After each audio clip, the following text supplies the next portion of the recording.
from whom alone cometh all counsel, wisdom, and understanding, we, thine unworthy servants here, gathered together in thy name, do most humbly beseech thee, to send down thy heavenly wisdom from above, to direct and guide us in all our consultations.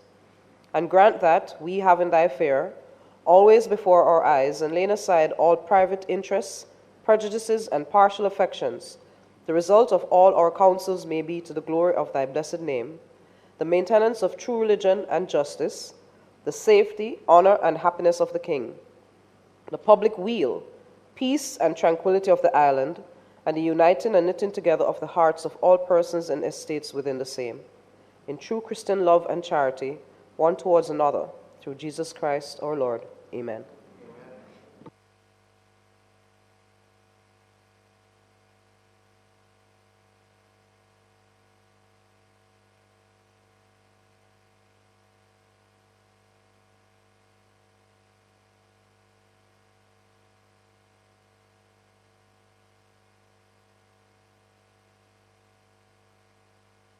Be seated, please. Before we begin the business of the day, I think we have Senator Allen online. Senator Allen? Good morning, Mr. President. Yeah, can I have your agreement to have Senator Allen join us in line? All in favor? And also, look at those lovely little ladies in their pink and green and gray. We are being joined today by the Bourne's Little Angels School, Linstead in St. Catherine.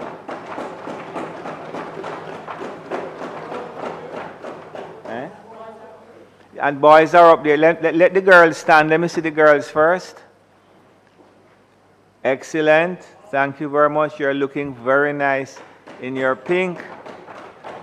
And then the boys. Any boys?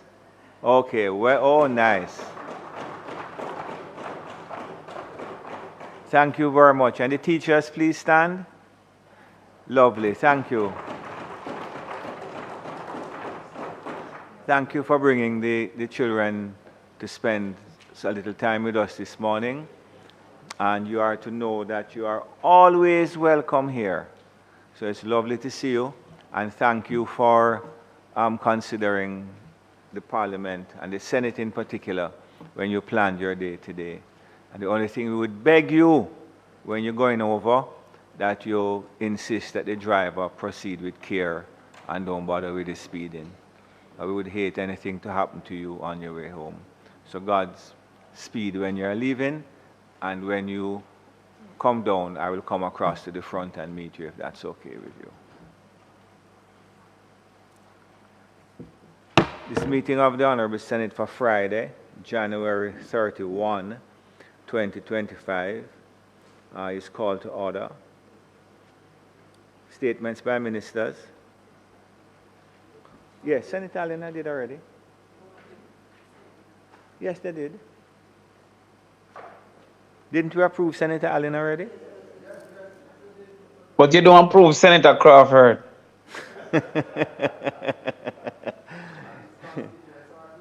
Senator Crawford, well, members, Senator Crawford is also online, and your approval is sought. Those in favor? Welcome, Senator Crawford. Thank you, Mr. President. Statements by ministers. Announcements. Laid on the table of the Senate are the following. Annual report of the Harmonization Limited for the financial year 2022-2023 and its related ministry paper numbered 6 of 2025. Annual report of the National Education Trust for the financial year 2022-2023. Annual report of the Universal Service Fund for the financial year 2022-2023. Annual report of the National Solid Waste Management Authority for the financial year 2023-2024. The Electricity Wheeling Regulations 2025 resolution under the Electricity Act. Report of the deliberations of the Joint Select Committee to consider and report on the Insolvency Act 2014. Thank you, Mr. Clark. Bills brought from the Honorable House of Representatives. Petitions. Papers. Reports from committees. Minister Hill, I recognize you from a seat other than your own. I thank you, Mr. President. Mr. President, I beg to lay on the table of the House a copy of the report of the Joint Select Committee appointed to review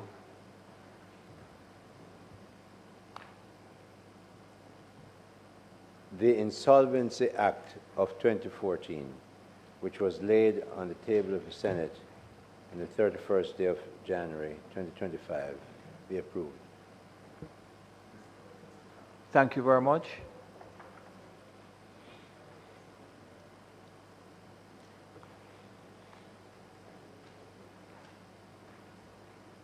Notices of motions given orally.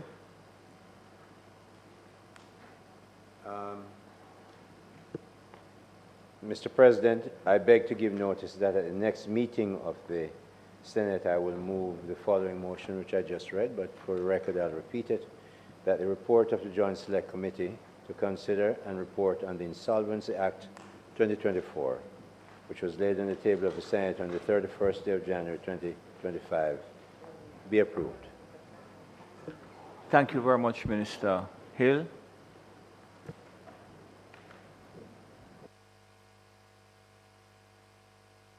Questions and answers to questions.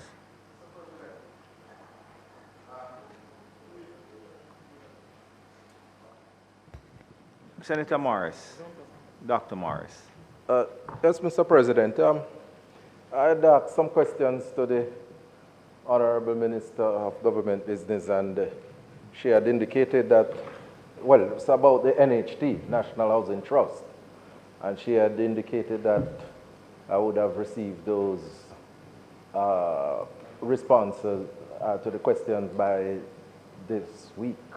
I was informed that the answers were to be, in fact, be delivered today, and they may very well be. So if the minister who had an emergency does arrive, then I will retake the item.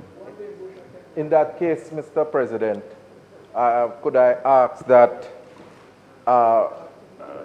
the minister send me the responses so that when she's here and tabling the answers, I can just do the follow-up questions. Certainly, I'll undertake to do that. I'll undertake to do that. All right, thank you, Mr. President.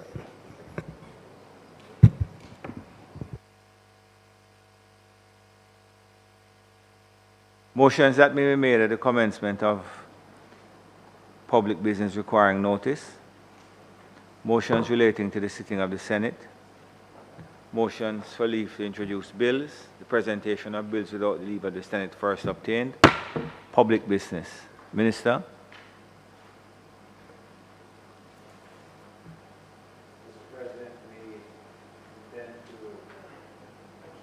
I need my...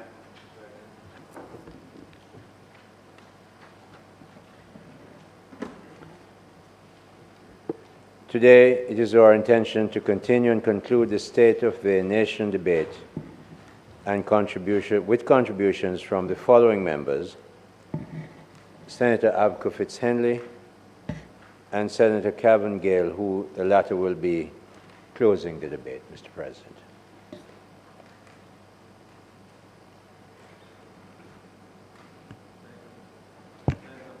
Senator Bunting. Thank you.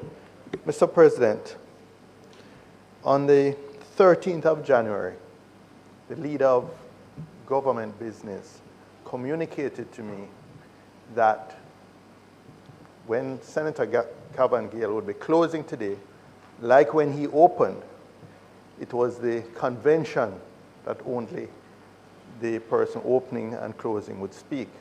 And therefore, we had only 2 more days, 2 more sittings of the Senate, which would have been last Friday and the Friday before, at which our opposition senators could speak.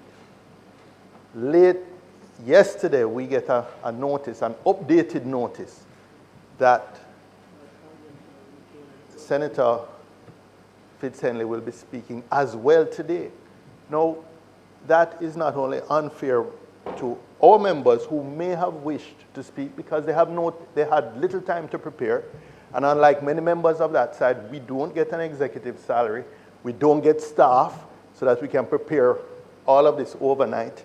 And, you know, it really is a very,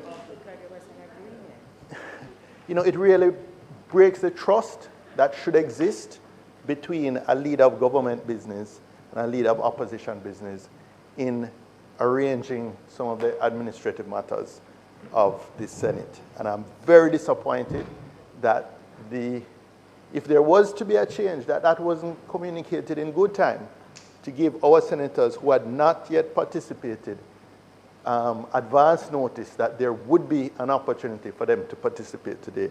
And so I am reserving at least the opportunity if someone wants to get up on their feet on our side and speak before the closing of the debate, that be allowed.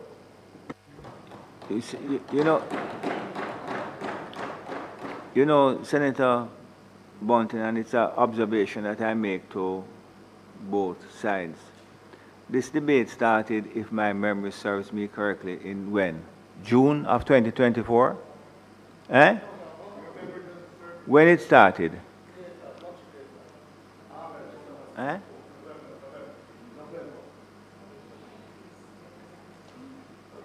No, I'm just making an observation. When it started? November. Anyway, the question is that the State of the Nation debate be continued this morning. Those in favor? Against? Senator Abka Fitz-Henley.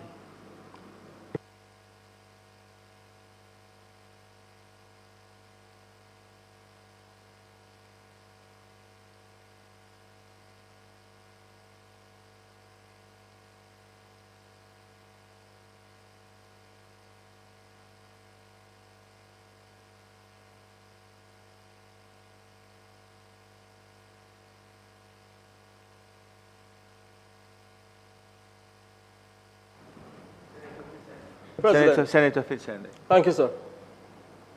I begin by thanking the great architect of the universe, Almighty God, for exercising his awesome powers in such a way that has made available to us grace, guidance, and sustenance. I acknowledge as well my family for allowing me to give of myself to the political arena, and my entire staff who support my work daily. The confidence, sir, invested in me by Dr. the Most Honorable Andrew Holness to serve as a lawmaker in the executive via his office and the office of the Prime Minister is something I never ever take for granted. Because at the core of what we do is a recognition that being appointed to office presents an opportunity to take actions which enumerate to the best interest of the people of Jamaica land we love. President, I thank you, sir, for your expert and fair superintendence of the affairs of this chamber. Thank you. You're welcome. Notwithstanding that about 4 of my 5 points of orders have not been upheld. I still find your superintendence of the chamber fair, sir. And I extend greetings as well to all members of the upper house, including our Senate leader, the Honorable Kamina Johnson-Smith, whose steady and effective leadership of the chamber is very much appreciated. I wish to indicate as well appreciation for the daily efforts of the parliamentary staff, led by Ms. Colleen Lowe, very much recognized and appreciated. You know, Mr. President, the late, great Robert Nesta Marley, I believe, in 1977, immortalized in song a phrase, "So much things to say, so much things to say." That's the position I find myself in this morning. And on my mind has been the transformation of the Jamaican society in terms of values and attitudes of young people, in particular in this country. And I have always been of the view that the church and captains of popular industry, including our entertainers, have an important part to play in instilling positive values in society, including the younger cohort. In that vein, I take note of the debate in the public domain currently concerning entertainer spice participating in schools and seeking to transfer a positive message. I believe a balancing act can be found, and all stakeholders, whether the church or the captains of popular culture, can have a powerful and influential part to play in the future transformation of Jamaican society.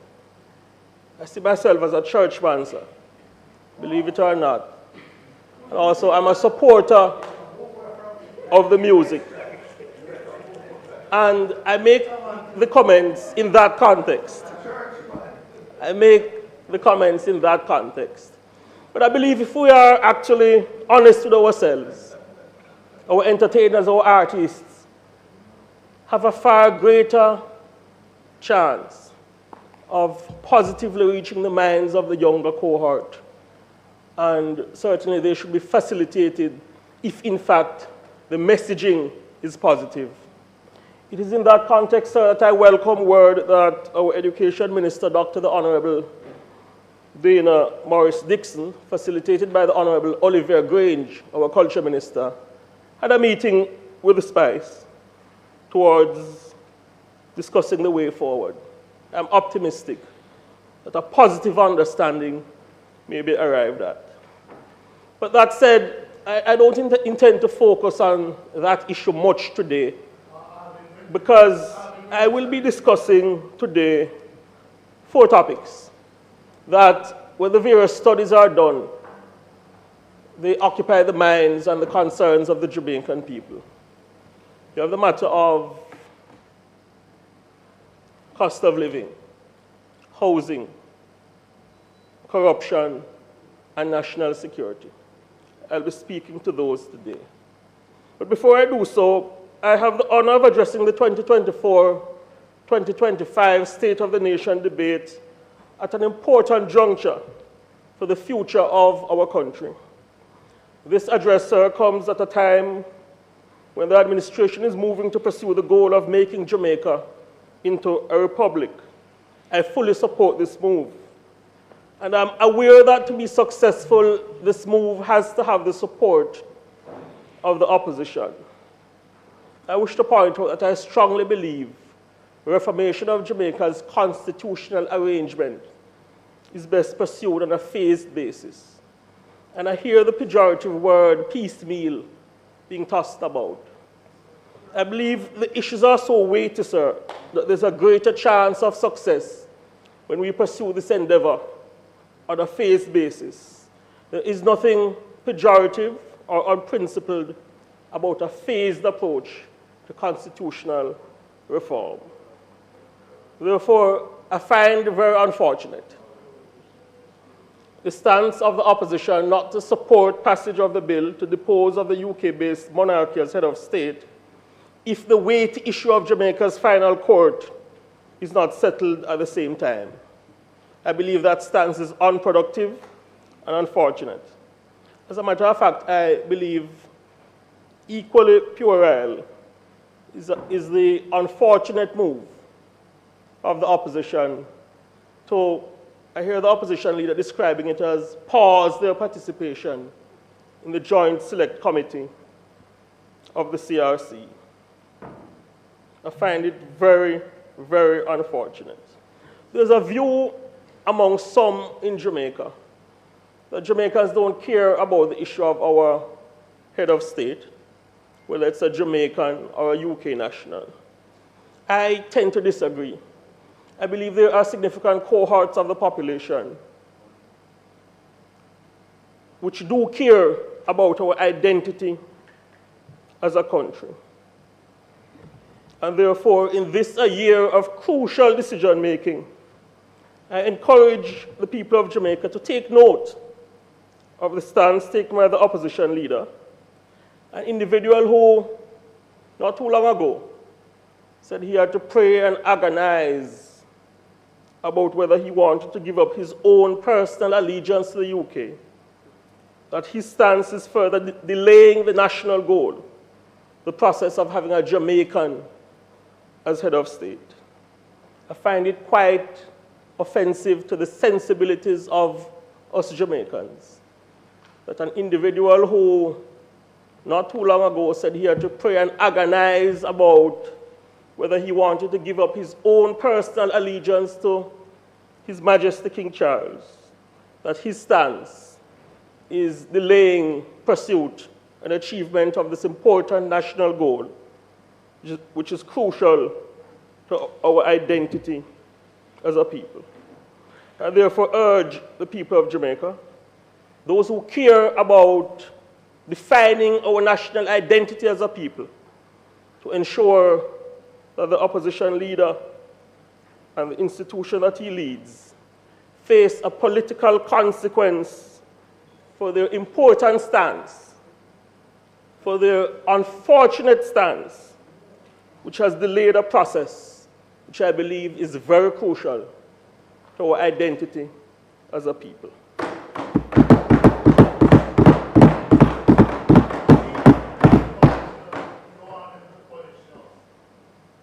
You would never be able to tell, sir, based on the doom and gloom presentation of the opposition Senate leader last week, but we addressed the state of the nation debate at a time when business and consumer confidence are on the increase.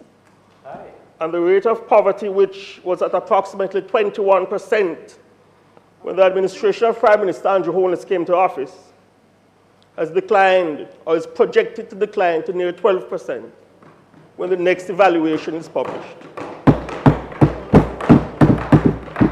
Much to be done, sir, but it is clear that the intentional policies of the current administration is working towards easing the burden on the poor and dispossessed.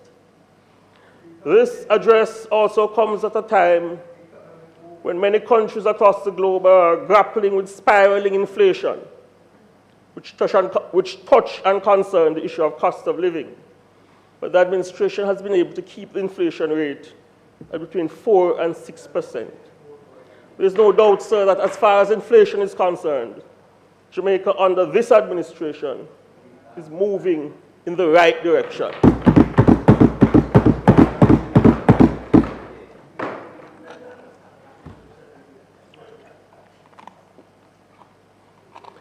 This State of the Nation address also comes at a time when many of our prominent regional partners who have more natural resources than us are facing double-digit increases in murders and violent crime for 2024. But again, thankfully, due to the intentional and deliberate policies of the government of Prime Minister Andrew Holness, coupled with the hard work of the men and women of the security forces, during the year 2024, murders declined by approximately 19%, and violent crimes have decreased by 14%. Much work to be done, sir, concerning the fight against crime, but it is important to note that steady gains are being made. As we contemplate the state of the nation, another barometer we are to assess is the opportunities made available to people to provide for themselves. And this administration has been intentionally taking deliberate steps to improve the purchasing power of Jamaicans. And I readily accept there's much, much more to be done. But it must be acknowledged, it is no small feat that under this administration, unemployment is at a record low, well below 4%, coming from a high of 13.5% when the PNP administration was in office. Put simply, sir, more people have jobs. More people have the opportunity to put bread on their tables under the government of Andrew Holness than at any time in Jamaica's history. So I said to my fellow Jamaicans, I know that there are many issues to be addressed, but I genuinely believe when we assess the key indicators which tell us how our society is doing, crime, inflation, employment levels, among others, there is no doubt that Jamaica is moving in the right direction. And it is important that this trend continues. Because the trend continuing means that even if there's an individual or many individuals who have not benefited, that there's a greater chance, there's a greater likelihood of them benefiting if there's continuity in the complexion of, or the nature of the political directorate which has charge of the country. And this is so because you have an administration that has not only been able to keep the economy stable, but an administration that is fiercely committed to ensuring that as many people across Jamaica benefit from the gains of a stable economy. I wish to make a few quick comments, sir, on the matter of crime and violence and national security. You know, there are philosophers, for example, Émile Durkheim, a French philosopher, and Karl Marx, a German, who they differed in terms of what they posited, but they were agreed on the fact that deviance is a necessary part of society. I won't debate that much today. Suffice to say, the fact of the matter is, I think we can all agree that one life lost to violent crime is one too many. And certainly over 1,000 murders in a country as small, an island as small as Jamaica, small meaning geographically. Too many, way too many. I can certainly recall, sir, in 1997, under the administration of Percival Patterson, when murders for the first time breached the dreaded 1,000 mark in terms of persons murdered per calendar year. But that said, and that context laid, when gains are made, they must be fairly and honestly acknowledged. And it is in that context that I wish to commend the National Security Minister, Dr. Horace Chang, and the Police Commissioner, Dr. Kevin Blake, and the hard-working men and women of the JDF, and importantly, the Jamaica Constabulary Force, on the double-digit decline in murders and violent crime.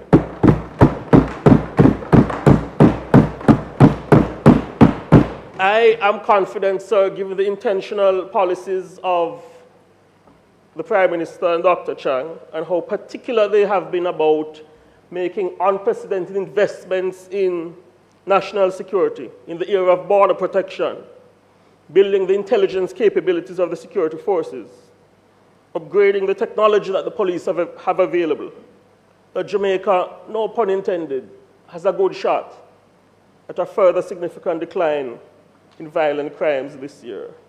It is important that all stakeholders assist the police and the administration in securing or achieving this important objective, even as we do not shirk away from the fact that it is the administration of the day that is to take the lead in terms of making the nation safe and secure.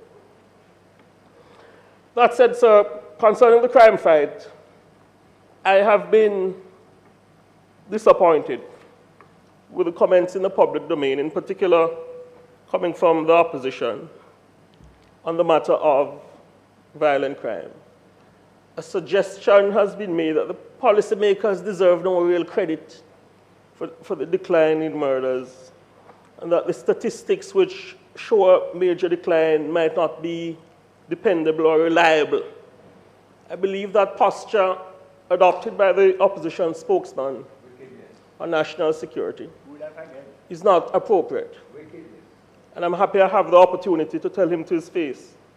I believe it's shameful and unbecoming.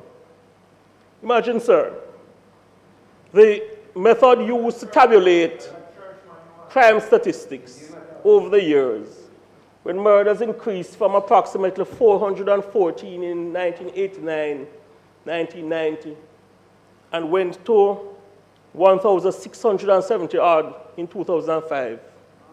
That method has not changed. It is the same method used when murders under the watch of the erstwhile Security Minister and former MP for Central Manchester cumulatively went up by 6%. It is the same method used now to tabulate the statistics, which show a decline in violent crime by 14% and 19% as far as murders is concerned. You remember that? So to now question the process of tabulation,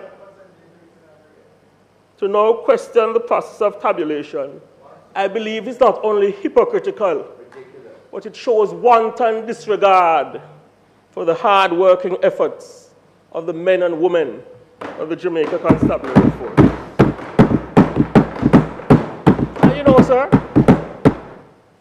the move by the opposition spokesman and his surrogates to call into question and discredit the decline and the statistics, I believe is of great embarrassment to the opposition when we consider that the comments have come from an opposition spokesman who, when he was security minister and murder spiraled, he appeared on the verge of weeping and he begged for divine intervention. And he said, despite the best efforts of the administration of which he was a part, he said, despite the best efforts of the administration of which he was a part, the gains were, the way he mumbled it, so I could barely hear. He said the gains were low and slow. That's what the then security minister said. So I said to the people of Jamaica, much more to be done. This administration, however, has begun to obtain positive outcomes in moving to create a safer society. And we should remember the past and reject efforts by the opposition to get us to go back to an era of weak leadership when they had the opportunity to lead on the fight against crime. They were weak and indecisive when the lives of Jamaicans were plundered. They sobbed and begged and sent an unfortunate message to criminal elements. We cannot afford to go back to such weak and jellyback leadership as far as the fight against crime and violence is concerned. Can't afford to go back, sir. Another thing I find unfortunate, sir, is the move by the opposition spokesman to discredit the efficacy of states of public emergency. The fact of the matter is that in the vast majority of divisions, they have been declared. There has been a decline in violent crime and murders. Quite frankly, when the opposition spokesman suggests that states of public emergency do not work, he's not speaking the truth. The data does not support that assertion. And it's not just about saturation policing. The SOE or the SOPEs, as some allude to them, present the opportunity to the security forces to take violent criminals outside of the space, and they increase the opportunity or the likelihood of members of the community cooperating that solid cases may be built. The suggestion by the opposition spokesman that states of public emergencies do not work is disingenuous and should not be believed. The opposition spokesman, sir, should understand that while he's entitled to his own opinion, he's not entitled to his own facts. And we will call out misinformation for what it is.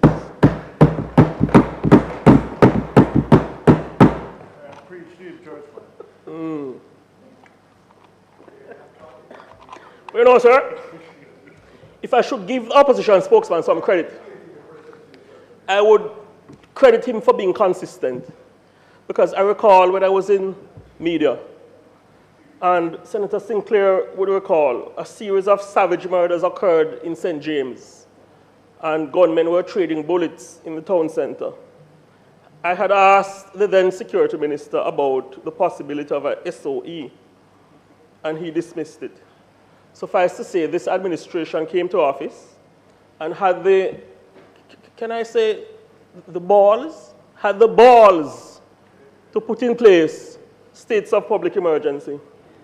And there were 200 fewer murders compared to a year when states of public emergency were not used. I should say we had the guts. We had the guts. Sir, 1 minute, Senator Fitz-Henley. Senator Brown. I believe the standing order requires to use language that are not offensive. Me, you tell that? Yes, you, I am telling that. Thank you. And I believe the use of a word, 5-letter word beginning with B, by the member, and having regard for the little angels you just welcomed to the chamber, was inappropriate, and maybe the member would wish to Not withdraw repeat that. it. And not repeat it. Thank you. Senator, continue, please. Thank you, sir. In this, a year of important decision-making, I invite the people of Jamaica to recognize that a fundamental difference between this administration and the opposition is that we are prepared to lawfully utilize all the tools in the box of crime fighting in order to achieve a highly important objective: to save Jamaican lives, to preserve the ultimate constitutional right of Jamaicans, the right to life. The final point I'll make on the matter of violent crime, and murders included, is that the statistics over the years paint an interesting picture. Let's go back as far as 1972, because to assess the state of the nation, sometimes you have to recall where you are coming from.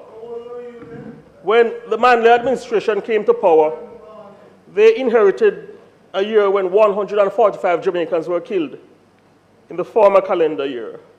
When that administration left office, 889 Jamaicans murdered in their final year, a massive 449% increase. The current the JLP administration came to office, inherited a calendar year where 889 Jamaicans were killed, and left it at 414. Still too many, but a massive 58% reduction in murders. The Patterson administration came to power, 1989 to 2007. In their final year, 1,584 Jamaicans cut down, murdered. The Jamaica Labour Party administration came back to office, having inherited a rate of 1,584 in the previous calendar year, and left it at 1,130, a 29% decline.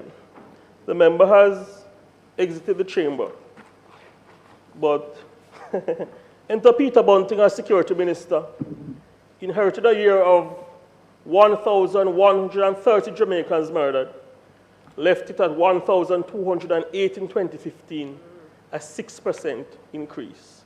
Now, I know some people do not like when you allude to statistics when murders are concerned, because the truth of the matter, sir, is that every life counts, and one person cut down to violent crime is one too many. However, the use of these statistics, the use of this data is not to discount that fact, but to make a powerful point that the data suggests that murders decline during a term of the Jamaica Labour Party administration, and when the PNP is in power, there is an increase in murders. As we assess the current state of the nation, I believe that's a very important fact for the people of Jamaica to consider. I wish to make a few comments on the matter of housing in Jamaica. The opposition spokesman on housing spoke about the portfolio, and he suggested that the current administration has been underperforming in the area of housing compared to what transpired when the former administration was in office. So again, I wish to interrogate the data. I won't proffer opinion. I will put forward the data. Between 2016, sir, and 2024, that's the consecutive terms of the current administration, the National Housing Trust started building 27,901 housing solutions. During that phase, 20,805 were completed. That's between 2016 and 2024.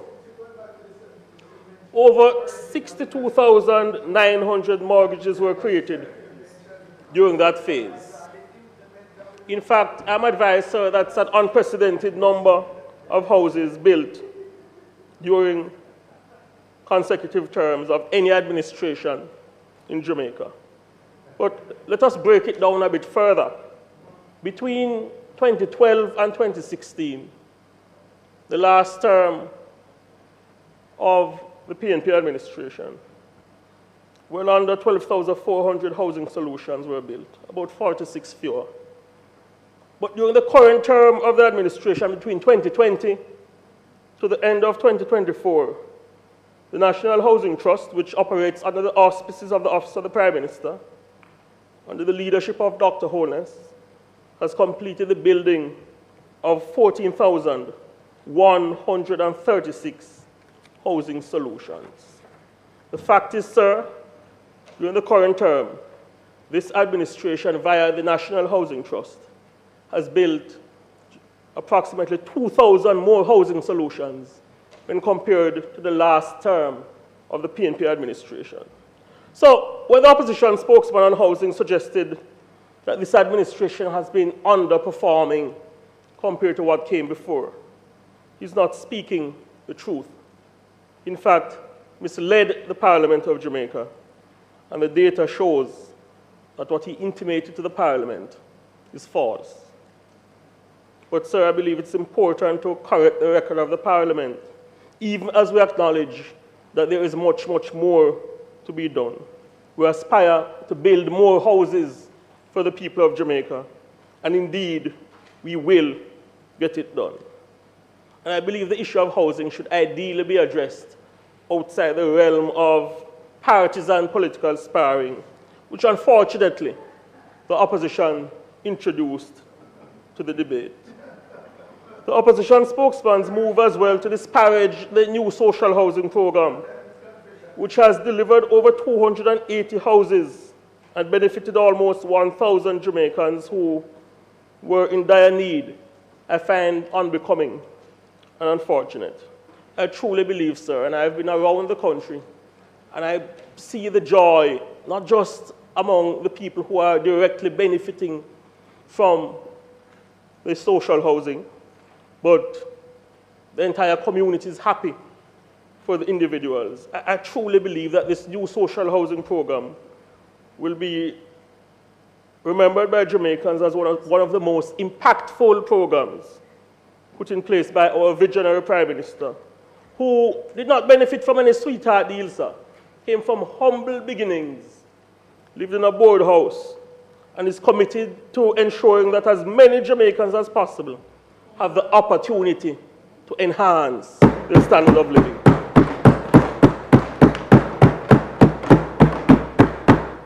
On the matter of housing, I must add, though, that I am encouraged by a word from the Prime Minister. The administration is focused on making available more houses, in particular to what's referred to as middle or low-income Jamaicans. The quicker we get this done, the better. We acknowledge that more needs to be done in that regard. Before I segue from the issue of housing, I wish to comment on the matter of Operation Pride, because the opposition spokesman on housing again introduced it into the debate, and he suggested that Operation Pride was a good program, a program which was conceptualized under the Patterson administration. He suggested that the program enumerated to the benefit of the people of Jamaica. Well, sir, I have been watching current affairs for many years, more than 2 decades. And that submission to the Parliament by the opposition spokesman I find to be among the most audacious piece of revisionist history that I've heard uttered in the Parliament. But let me remind Jamaicans who might have not been following current affairs then what transpired when the then opposition had the opportunity to supply housing to Jamaicans in need. The Operation Pride program, was mired in corruption. At least 6 people, including a well-known PNP activist. And to borrow a word Senator Bunting used last week, several PNP cronies were charged with 87 counts of conspiracy to defraud. They were accused under Operation Pride of pilfering, yes, stealing approximately 451 million of taxpayers' monies and putting into the pockets of their PNP cronies. The time for the speaker has expired.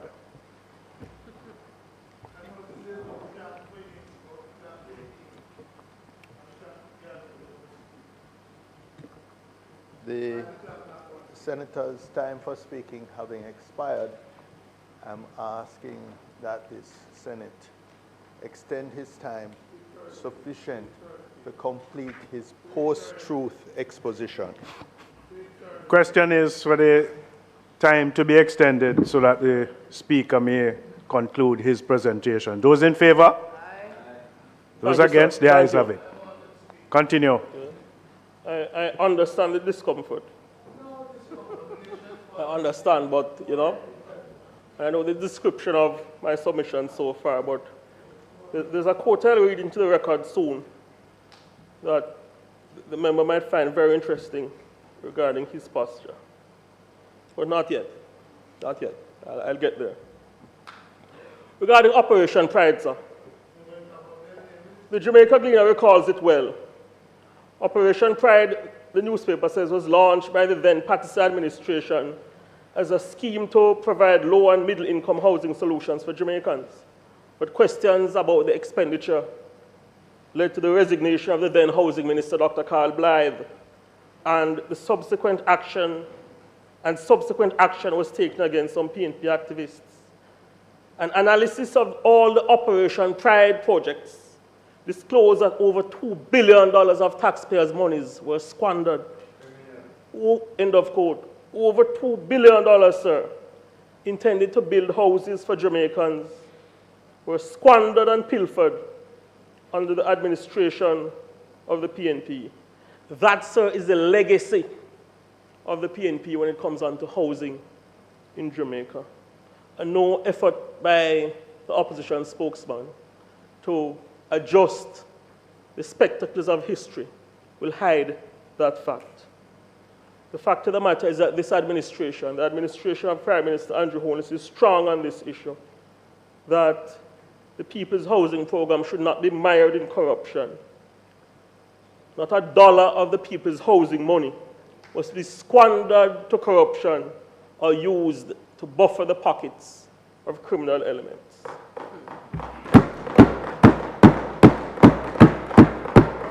The opposition spokesman, during his contribution to the debate, sir, commented on the matter of a senior official of the UDC who has given yeoman service to this country. And he called for him to step aside as the chairman of the UDC, following what building experts describe as minor variations from a permit regarding a property in Beverly Hills. So anybody who knows anything about development and housing will indicate to you that invariably there are variations in processes when these developments are pursued. Well, variations in the permit, I should say, when these developments are pursued, and there are processes to bring this to heel. But I was disappointed to hear absolute silence from the opposition spokesman on housing, Floyd Morris, when it was disclosed that a company owned by a member of his political party, a councillor, put up a building despite having absolutely no permit and that building had approximately 4 stories, despite the application saying they had intended to build only 2. The silence, Senator Brown, the silence of the opposition spokesman on housing on this matter, and he's not in the chamber because I had intended to tell him to his face. But his silence on that matter compared to his posture concerning the minor variation brings into question his credibility. Indeed, I believe his credibility to speak on matters of housing has been damaged by ostensible hypocrisy and inconsistency. And it is indeed he who should consider his future as a spokesman on that portfolio area. I should make a few comments on the matter of the Jamaican economy. Because again, when we listen to the opposition spokesman on security, Adam Burt, on matters concerning the Jamaican economy and by how much is expanding, people who aren't following the figures, the data, may come away with the impression that his side of the political fence has a stellar track record of causing the Jamaican economy to expand. And I won't go back as far as the 1990s. But I had a glance at the economic data, 2012 to 2015. 2012, under the former administration, negative 0.6% expansion. 2013, 0.5%. 2014, 0.7%. 2015, 0.9%. An average of just under just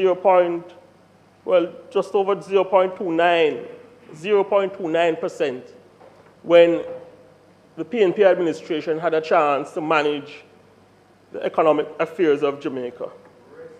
Let's compare that to 2016. Expansion of 1.4%, 2017, 1%, 2018, 1.9%, 2019, 0.9%, an average expansion of 1.4% when the Jamaica Labour Party administration came to office. There was a year of COVID-19, which would be unfair to include in the data, negative 9.9% expansion, where the economy rebounded so impressively. But by the year 2021, there was a 4.6% expansion. In 2022, 5.2%. The following year, 2.2%. And 2024, just under 1.4%. The administration of Prime Minister Holness has a more credible track record of causing the Jamaican economy to expand compared to anything the PNP has offered in the past. And no amount of spinning or misinterpretation of data will cause this truth not to be spoken into the record. Be careful what you ask for. Not your prerogative. Calm down. Not your prerogative. Be careful what you wish. I wish to make a few comments on the matter of the economy, which is stable. NIR is doing well. Inflation under control. Tax revenue is performing satisfactorily. And the administration had achieved over 10 consecutive quarters of positive expansion in the Jamaican economy. The submissions by Senator Bunting sought to minimize the impact of COVID-19 and weather events, including Hurricane Beryl. But look, I am confident that the core macroeconomic indicators are trending in the right direction, that key industries, including agriculture, are bouncing back. Tourism continues to do well, and there are new and emerging industries. I'm confident that not too long from now, the Jamaican economy will no doubt return to a path of positive expansion. And I say to all stakeholders they can be confident this will transpire not too long from now. And when we contemplate the future trajectory of the Jamaican economy and ponder upon the current state of the nation, it's important to recall what we should not go back to. Yes, very important. Yes. As a young legislator who carefully took note of the FinSAC era of the 1990s and the 2000s and the impact it had on this country, setting our country back by decades, I'm compelled to indicate that we can't go back to that era of iniquitous policies that devastated the savings of many Jamaicans. Suicide. The wicked high interest rate policies of the former PNP administration. Thousands upon thousands of Jamaicans were hurt.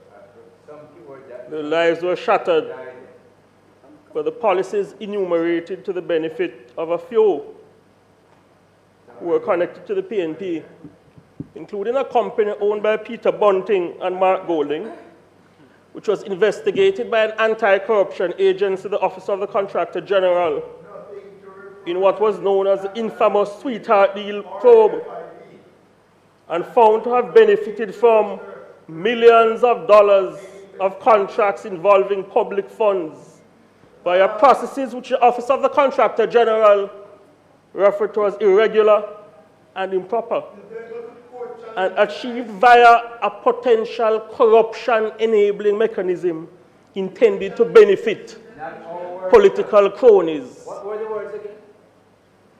The Office of the Contractor General said the company owned by Peter Bunting and Mark Golding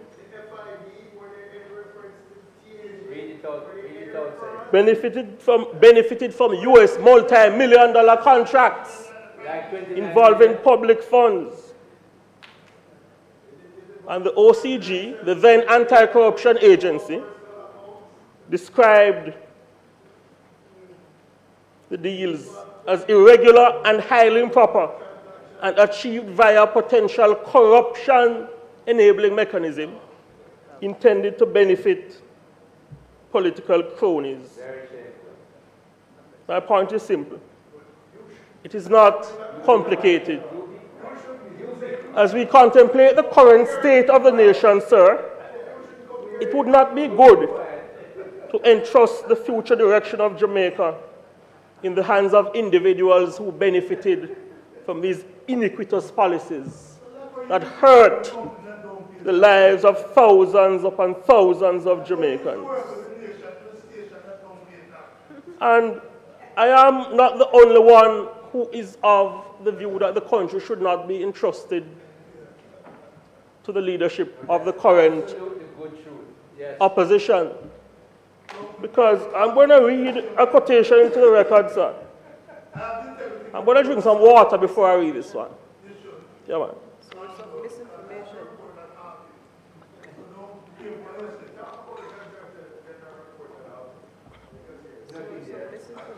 I'm going to button my jacket as well. I am not the only one who is of this view that the country should not be entrusted into the hands of the current makeup of the leadership of the opposition. As supporting evidence, I read this quotation into the record. Quote, "You cannot dispose of your integrity. Integrity is something you have whether you are being observed or not. He launched his campaign on a platform of integrity, and he has abandoned it. He has abandoned it for political expediency. That disqualifies him from leading the party, and it disqualifies him from leading this great country." End of quote. Those, sir, are the words of Opposition Senator Donna Scott-Motley. Words uttered a few years ago concerning the individual who she happens to sit beside, the opposition Senate leader, when he was mounting a campaign to lead the PNP. Yes, this disqualifies him from leading the party, and it disqualifies him from leading this great country. I cannot believe I'm saying this, but I concur with the words uttered then by Senator Scott-Motley. There's a saying in Jamaica, sir, if a sea creature goes to the bottom of the ocean and tells you say it deep, you better believe him. I put it to you, sir.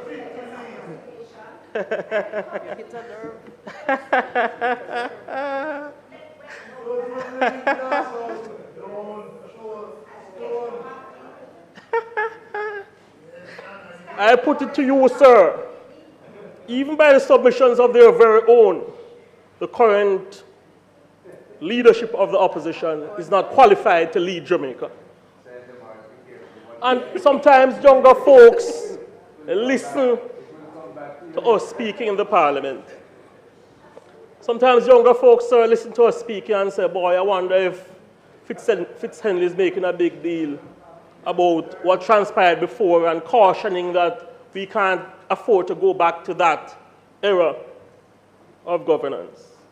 A former PNP cabinet minister described the FinSAC era as the greatest transfer of resources from the poor to those who are well off since slavery was abolished. Wow.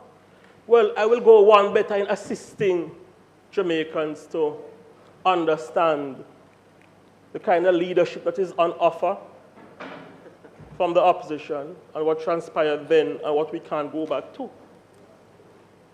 I will read into the record now a quote by a current member of the PNP shadow cabinet who lamented that era of PNP governance by saying, quote, like the majority of Jamaicans, I'm tired of an administration that has grown tired. I'm tired of the murder rate. I am tired of corruption. I'm tired of unemployment and nepotism. That, sir, is how a newspaper publication quoted now opposition Senator Lambert Brown as describing the former PNP administration. The title of the article said, Brown comes out swinging against the PNP. The state of the nation, sir, is such that the opposition has not shown that it has grown from that era, which Senator Brown rightly described as characterized by corruption, high murder rate, and nepotism. And they have shown that they don't have a grasp of how to operate an economy in a way that enumerates the benefit of Jamaicans. Even by the words of their own, sir, the current opposition cannot be trusted with governing Jamaica. Yeah. Even by their own words. I don't have much further to go, sir, but before I call time on my contribution, I must comment on the matter of corruption. I want to make some quick comments, Senator Brown, on the matter of corruption. Yes. Corruption is a matter the world over that does not identify by a unique political color. Both from a moral standpoint and a viewpoint of a country's economic well-being, it is important that the scourge be addressed and addressed strongly. I believe we can all agree on this fact. That's why this administration has moved to pass the MOCA Act and the Integrity Commission law, and we have given massive allocations on a yearly basis to support the funding of these agencies. There have been varying views concerning the efficacy of the Integrity Commission, which I won't go into today, including comments by the current opposition when it accused the Commission of being selective and entering into documents it tables into the Parliament or causes to be tabled in the Parliament, material which is consistent with the picture it wants to paint and leaving out other material. It shouldn't be forgotten that the opposition leader, the current opposition leader, proffered that criticism of the Commission. So, let me just leave that for now. However, I am concerned, sir, about constant information surfacing that suggests malfeasance at municipal corporations across the country. And I'm calling for deliberate efforts to be made to ensure the enhancement of checks and balances across these corporations, which have been in the news for the wrong reasons. We must ensure that we take another look at the systems which are supposed to ensure transparency and stop those who intend to pilfer public funds. The Manchester Municipal Corporation $400 million scandal comes to mind, where several were convicted. So too, the illegal building saga and the hush money scandal dogging the opposition. Word is abound as well that inquiries are being made about the use of $70 million by the current administration of the St. Mary Municipal Corporation. We have had allegations in the past of cronyism and nepotism at the Hanover Parish Council. And not too long ago, there was a Mocha raid into approximately $1 billion being fleeced from the corporation, which was led for many years, which is led and has been led for many years by Mayor Norman Scott. And instead of attempting to introduce some jocularity into the argument, I invite my opposition colleagues to contemplate that all these corporations are led by the PNP. I honestly believe, sir, that the opposition should take note of this fact and do some soul searching. I also urge the people of Jamaica to take note, because the question must be asked, sir. If we cannot trust the opposition with managing the affairs of the municipal corporations in a transparent manner and to deal honorably with public funds, how can we ever trust them with managing the affairs of central government? I believe as we contemplate the current state of the nation, sir, the answer is simple. They cannot be trusted. And on the matter of corruption, sir, I take note of a publication in the media where the General Secretary of the opposition party, the de facto CEO of the opposition party, was asked by a caretaker about why some PNP leaders in various divisions and constituencies got more funds compared to other PNP constituencies.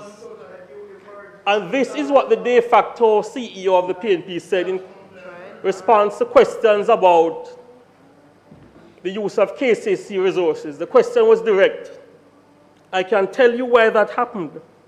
That's because they, in a clear reference to the KCMC, put more money in the two divisions where we are going to have by-elections. So you're going to have a by-election in Chancery Hall and Denham Town. So they put more money in the divisions that we're going to have the by-elections. Can you imagine that, sir?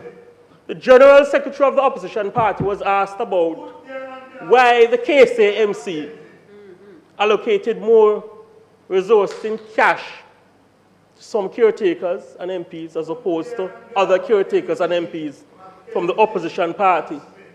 And as opposed to saying, no, the KCC is not in that business of giving monies or cash to caretakers, the CEO of the opposition party, which aspires to lead Jamaica, said, I can tell you why that happened. That's because they put more money in divisions where we are going to have by-elections. Can you imagine that, sir? And we're told as well in the media of conversations between a former councillor who now serves as an administrative staffer to Kingston's mayor, where the admin staffer told the caretaker, come collect cash, and commented, note well, the public should not know about this. Wow. Why? Why? No, Mr. President, you are a well-known exponent of the criminal law. In fact, I'd say you are among the leading exponents of the criminal law in Jamaica. And you would very well know, sir, that that sort of treatment of public funds is unlawful and corrupt. In fact, this scandal which has hit the PNP Secretariat and the leadership of the KCMC It's not just corruption, sir. It is institutionalized, organized crime, which the entire Jamaica must condemn. Now, I'm heartened by word that a formal investigation is underway, but the General Secretary of the opposition party happens to be a member of an illustrious institution, which is very important to the good functioning of the democratic processes in Jamaica, the Electoral Commission of Jamaica, where he incidentally would serve as an ombudsman. I believe, sir, that it would be appropriate for Dr. Dayton Campbell to resign as a commissioner of the Electoral Commission of Jamaica, given the magnitude of this corruption scandal in which he's deeply mired. I believe it would be appropriate for him to, without further delay, tender his resignation as a commissioner of the Electoral Commission of Jamaica. And you know, sir, I see the KCMC leadership has put out a statement saying no public funds were expended, and the funds that were expended were not expended in a partisan manner. That statement is not worth the paper it is written on. And I'll tell you why. Even by the admission of the CEO of the PNP, the General Secretary, he indicated that the funds were used strategically when he was asked about KSAMC resources, KSAMC cash. He indicated the funds were dispersed strategically, yes, in order to position ahead of the calling of a by-election. So the suggestion by His Worship the Mayor, Andrew Swaby, that there was no partisan disbursement of funds, of cash by the KSMC, I believe is untrue and is an insult to the intelligence of the people of Jamaica. I wish to comment, sir, on two more matters pretty quickly before I close, because I'm aware that there are sections of the Jamaican population which are searching for a difference in the posture and the policies of the current administration and the current opposition. It is likely to be a general election year, given that it is constitutionally due in September of this year. It is very likely. Senator Scott-Motley, surely you know that the law, in the event of, surely as a lawyer, you know that in the event of natural disasters, there are provisions for delay, which we hope do not transpire. A responsible lawmaker would say it is likely. It is likely. So I put it to you, sir, that one key difference between the administration of Prime Minister Andrew Holness and the opposition is that we believe in putting money back into the pockets of Jamaicans and thereby increasing their purchasing power. We are confident that this is how you get the wheels of an economy turning. We believe that where possible, you cut taxation, and that is how you move towards easing the burdens on the people. You create opportunities for businesses to do well. On the other hand, we have a political party which forms the opposition. The members form the opposition, which has a track record of imposing billions of dollars of taxes on the people of Jamaica. In the last term, the PNP imposed $60 billion in taxes on the backs of the people of Jamaica. And again, when we highlight these things, the opposition spokesman has a way of saying, that's opposition spokesman security. Look how long ago that. Yes, look how long ago, 2012 to 2016, $60 billion in taxes imposed by the then PNP on the people of Jamaica. Well, I put it to you, sir. If you listen carefully to the utterances of the members of the shadow cabinet, it is clear that the PNP's philosophy of taxing Jamaicans has not changed under the leadership of Mark Golding. Not too long ago, the opposition spokesman on education suggested a special increase in GCT. Of course, that would dip into the salaries of Jamaicans, while the opposition spokesman on agriculture suggested an increase in taxes on all food imports, which again, it does not take a rocket scientist to know, will drive up burdens on the people of Jamaica. I wish to place on the record of Parliament, sir, my opposition to this expression of intention by the PNP via their two prominent spokespersons to increase taxes on the people of Jamaica should they have the opportunity to do so. I have vowed during my political career to always take positions which are in defense of the interest of the poor and dispossessed. I wish to say to the opposition spokesman and the Mark Golding-led PNP, this idea of additional taxes on the backs of the people, forget it. The PNP during the last term imposed $60 billion in taxes on the people of Jamaica.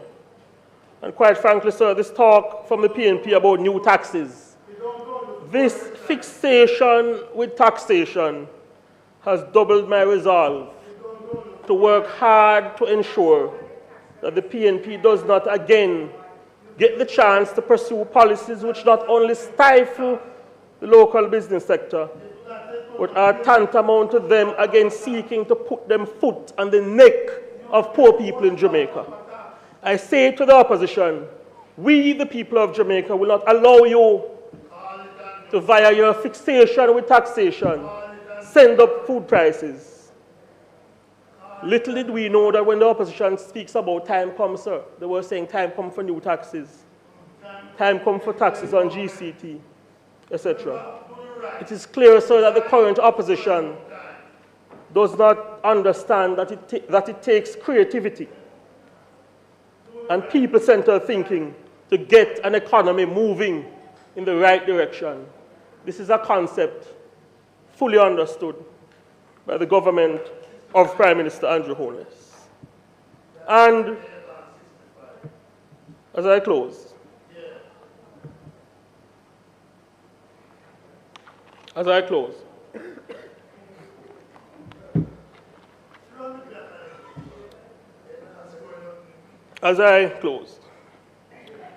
the national dialogue on the current state of the nation is such that I feel compelled to make this point.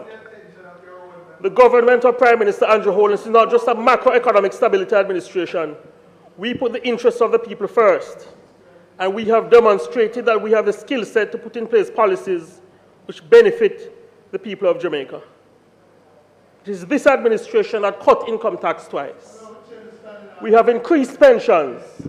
We have more than doubled the minimum wage from the abysmal $6,500 it was under the PNP. And we have made strides in taking scores of Jamaicans off contract work, giving them permanent employment with additional benefits, thereby improving their standard of living and job security. We have cut JUTC fares.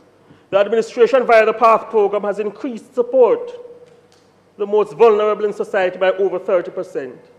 We have disbanded tuition fees for critical hard trust programs because we believe in giving people a chance to obtain a skill and step up in a life. This administration has made unprecedented investment in making communities safe and enhancing working conditions and service delivery in the medical care system. And we have not too long ago given back $20,000 to thousands of Jamaicans via the income tax rebate initiative. And I can confidently say, sir, there's much more to come, not because I have any intel about plans to be announced, but because I know that our Prime Minister and this administration he leads understands that at the core of our mandate is to continue to put in place a range of policies which make better the lives of the Jamaican people. Mr. President, I am a strong believer in the courage and determination and talents of the people of Jamaica. I keep alluding to it. A former prominent public official once said, "There's nothing wrong about Jamaica that cannot be fixed, about that which is good and right about our blessed island." He's right. And even as we confront the challenges of our time, I am confident that Jamaica, under the leadership of Prime Minister Andrew Michael Holness, will continue to make steady gains in the interests of the people of Jamaica, land we love. President, thank you, sir. God bless you. And may God continue to bless Jamaica, land we love.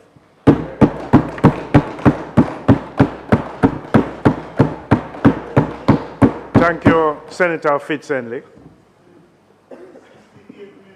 Senator Scott-Motley.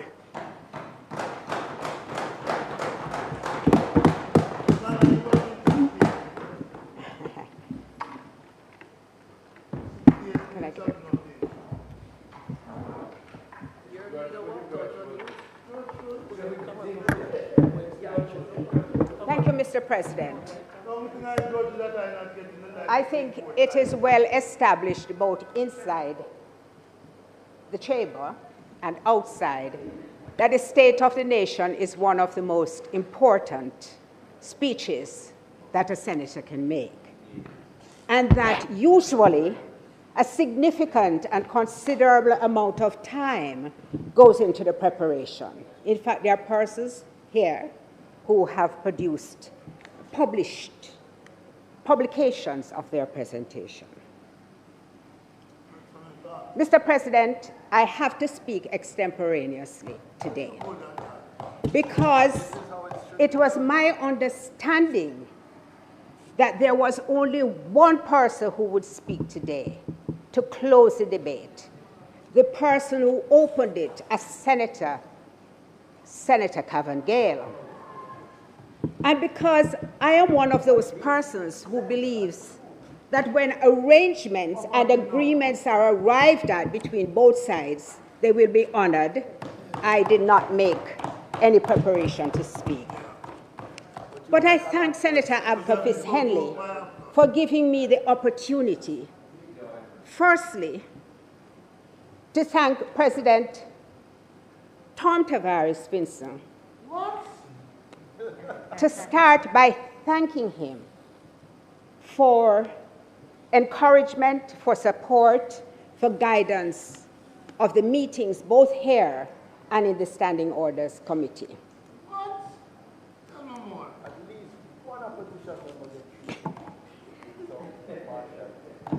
I appreciate the balanced way in which he approaches matters, and I thank him for recognizing that it was both my duty and my obligation to rise today. I want to thank the staff of the Parliament who worked so hard and under challenging times, as they are not able to sometimes go to have lunch. And I know that is not good for their health, and it's a tremendous sacrifice. There are many colleagues on that side, on the government side, with whom I've developed relationships and for whom I have high regard and respect in the way that they discharge their duties as a senator. They will know who they are. And on this side, I will say, I have a family. I have developed close friendships with all of the persons here. I, in fact, have 2 grandchildren. And I'm looking forward to having a granddaughter, but I guess I have to wait on Senator Morris for that. I want to thank and acknowledge my husband, Elombe, the members of my law firm, in particular my sister. Yes, my husband is now in Barbados considered Dr. the Most Honorable Elton Elombe Motley. Very proud of him. And certainly he has made a difference to my life. That's why I'm sitting extra low. But I cannot end the thanks if I do not mention my housekeeper, Miss Millie Lawrence. She is the support for my household. And she even, as Sophia, Senator Fraser Binns knows, sometimes the person who selects my wardrobe and I don't know what to wear, she said, but what about that one there? And I said, oh, that's a good idea. But a lot of us know that we can't be here without our household help. And I just thank her so much. So I want to start my presentation with reference to the opening paragraph of A Tale of Two Cities by Charles Dickens. Had I had time, I would have chosen somebody from the Caribbean. But this, as I listened to Senator Fitz-Henley, and as I've listened to the presentations by the government, it seems most timely, because it says, it was the best of times, it was the worst of times, it was the age of wisdom, it was the age of foolishness, it was the epoch of belief, it was the epoch of incredulity, it was the season of light, it was the season of darkness, it was the spring of hope, it was the winter of despair. We had everything before us, we had nothing before us. We were all going direct to heaven. We were all going direct the other way. In short, the period was so far like the present period that some of its noisiest authorities insisted on its being received for good or for ill in the superlative degree of comparison only. And every time I hear the government speak about its achievements, I wonder if it hears what the people are saying and what the people are feeling. Maybe if it did, the polls would be going in a different direction from what it is now. Because here, the people of Jamaica are hearing the statistics. We have the lowest unemployment rate at 3.6%, but over 600,000 people have given up on getting a job. They have left the category where they can be counted as unemployed. You have a job fair, which is catered for 600 people, and 3,000 people turn up. You advertise for a job where you need 2 people, and you can select from 200,000. And you know the sad thing? Most of them are barely literate, because we have failed them. Our educational standard is such that we have failed the country. And the majority of persons are barely literate. Then we go to the fact that poverty is at its lowest ever. How exciting, except the people don't feel that. Because we know that not only is it that people are feeling poor, but we have a whole new class of poor, retired civil servants. Senator Gayle, who when they go to the supermarket, the few items that they can put in the trolley, when they reach the cashier, they have to put back some. People are hurting. People are feeling the pain. So when the words of prosperity are being sounded, prosperity everywhere, the question is, prosperity for whom? Who is feeling prosperous and who is doing well? Because the majority of the society is not. The report of the United Nations Food and Agriculture Organization says that 55.1% of the Jamaica's population experienced moderate or severe food insecurity for 2021 to 2023. When we take away the window dressing, it means that there are people who are hungry. It means that 55.1% of our population hungry. There are many people in our country who do not have a decent meal in a day. And how does the FAO put it? They say food insecurity refers to restricted access to food for individuals or households due to limitations of money or other resource. But what surprised me was one of the key findings of the report, that in 2022, approximately 22.1% of the Jamaican population could not afford a healthy meal. Their diet was deficient. And the thing that caught my attention, Senator Brown, was that it was one of the lowest proportions in the Caribbean. So we are the government is patting itself on the shoulders as to how remarkable and great a job it is doing. But the people are suffering.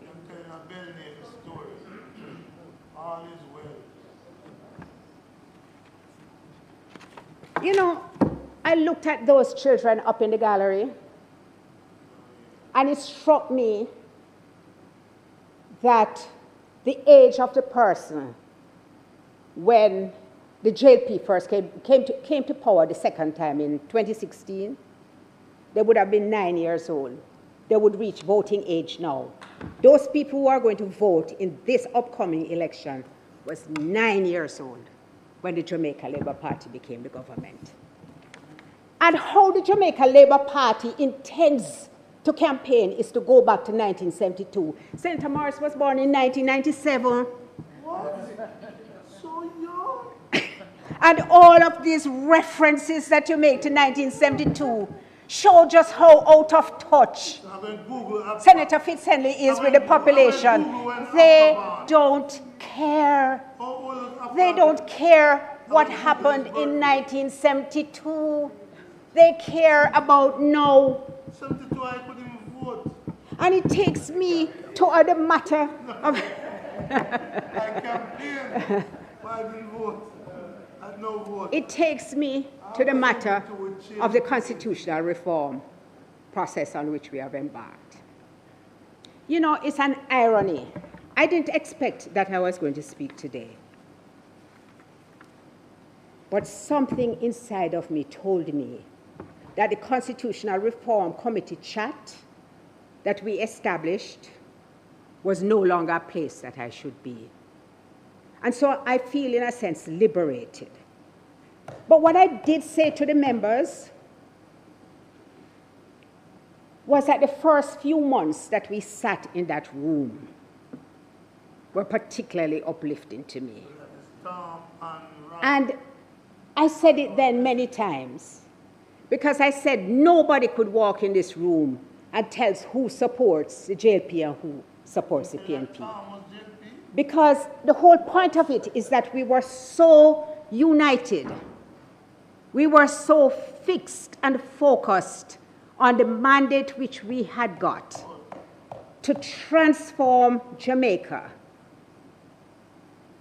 that we didn't wear any clothing that had colors. And it was just, you know, I learned so many lessons from it, because what I learned is that when a people have differences and they sit down and they work it through, you can, in fact, arrive at a consensus. Senator Gayle, we practice it all the time. It's called mediation. It's called mediation, and the minister, Delroy Chuck, has been promising in his from the last manifesto that he would bring a mediation bill. Well, we're still waiting to see. But you know, Minister Chuck makes a lot of promises. We just don't see them brought to fruition. But I want to tell you how I am now seeing this whole road to the Republic. I go back to the beginning. We first met in March 2023. We got the terms of reference, and we got a time frame. The time frame was that the bill would be tabled in Parliament May 2023. So we had March, April, by the end of May, there would be a bill here. I want to remind everybody that this sort of journey on which we have embarked, when the framers of the 1962 Independence Constitution considered it, they said the people had to be engaged. So it's not the parliamentarians who can sit down and table a constitutional amendment and debate it the same day and pass it the same day, as is the habit of the government of Jamaica. Tabling a constitutional amendment, say let's debate it, using their majority to pass it, come to the Senate, do the same thing, table and take, and pass. No, this one involves the people of Jamaica. And the people of Jamaica in a referendum have to vote and say yes, they want to become a republic. For me, that meant we would firstly have to educate them, because some people have never seen a constitution. Highly educated people amongst us have never had the opportunity to see a constitution. Some of them think it's a row of black law books. And when you hold up this simple document and say, this is the Constitution of Jamaica, they are totally taken aback. So first of all, they don't know what is in it. So we have to discuss it with them. And we have to discuss the changes that we are going to make. How would we be able to sit down as a constitutional reform committee, deliberate amongst ourselves, and take it to the people and formulate a bill all within 3 months if we were serious about it? And I have concluded the government never intended to really take this journey far enough. That is my conclusion. Because first of all, they could never have expected that that process of engagement and consultation could have taken place in 3 months. And nothing has happened since then to make me change my mind. When the Joint Select Committee on Constitutional Reform, the Road to the Republic, was convened, for the first time in the history of my sitting on Joint Select Committees, for the first time, and the records will show that I as a fully employed person, managing a small law firm, having other responsibilities, I am one of the best attending persons at a Joint Select Committee because I take my work seriously. So I know the structures. And when you say you are giving the public 2 weeks to comment on the bill, you can't possibly be serious. You can't be serious. Because you give them 6 weeks on ordinary legislation. And now the most significant piece of legislation which has ever been passed in the history of this country, you give them 2 weeks to make a submission? It's not a runaway train, you know. It's not to satisfy somebody's ego. It's not because the government feels that they can use this situation to pillory the PNP by saying the PNP don't want to leave the monarchy. Those are not the considerations that should drive this process. The considerations which should drive this process is a genuine effort to unite the country about a matter. So you give 6 weeks for submissions on ordinary bills. You allow people who ask for an extension to get an extension. I don't know, but Senator Gayle Campbell, I don't even think you have a date on a caveat on when submissions can be received for your committee. Pardon me? February 15th, and you started December. Not unreasonable. Not unreasonable. But you yourself would have looked at this Republic Bill. It is introducing fundamental changes. We are now going to elect or select a president. The method of doing so must be deeply scrutinized by the people. We are expanding the Senate. We are proposing that the president can appoint independent senators. The people have a duty to be able to look at it to say, is it supposed to be marginalizing the role of the opposition, or does it enhance the process? And everybody needs time to go through that. Because indeed, we say the Constitution is for the ordinary man in the street. But the way in which this government is approaching the issue of constitutional reform demonstrates to me that they have no intention of involving the people of Jamaica. None. So we will go to a referendum. That's the people. And if the people don't know what they're voting for, they have to vote no. If you don't understand the complexity, if you bother to turn up, you're going to turn up no. And Senator Hill, I had a dream. I realize sometimes that I dream too much, especially when it comes on to the type of Jamaica I want to see. Because my dream was that they... Even Siri wants to join in this conversation, so you must know how important it is. My dream was that this would be the one time that the country could get an opportunity to see the opposition and the government participating and trying to persuade the country that this is the right thing to do. So the sticking matter is a matter of the apex court. Which court should be our final court of appeal? The People's National Party had tabled a bill to enact this, to join the CCJ in 2015. The opposition, then led by Andrew Holness, was mortally against the CCJ, to the point where, in order to hang onto the Privy Council, he asked that his senators sign an undated letter of resignation. And the whole point of it is,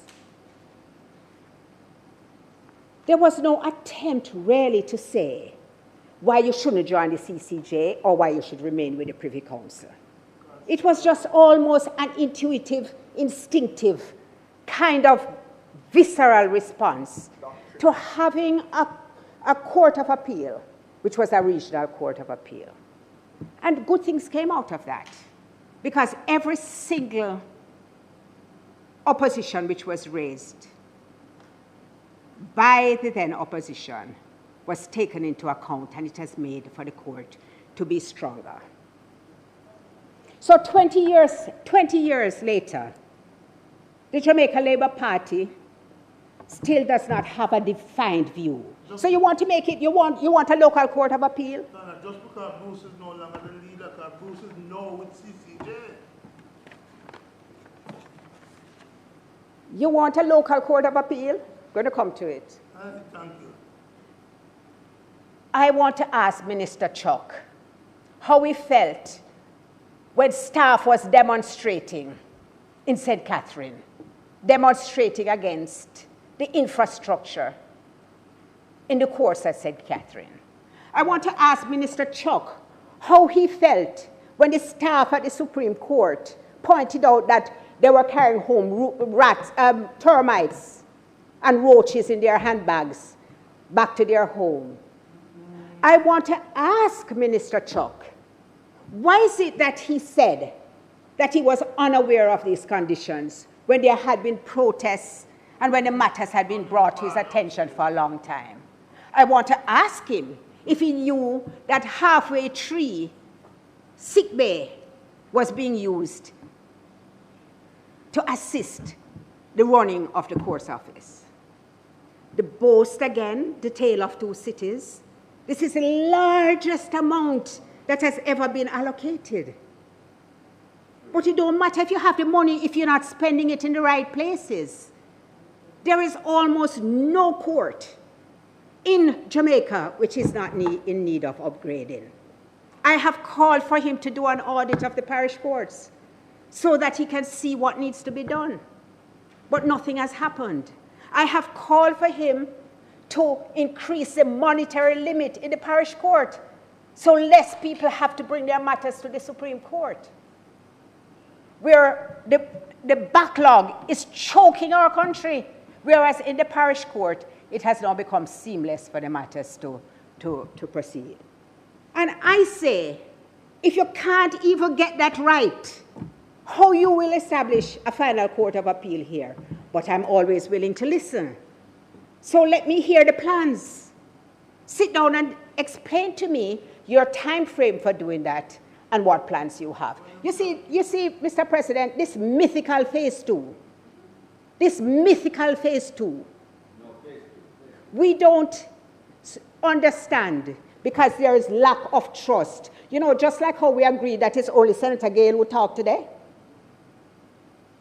but Abka, Senator Fitz-Henley talk, can't have trust because we don't know where the word going to be broken.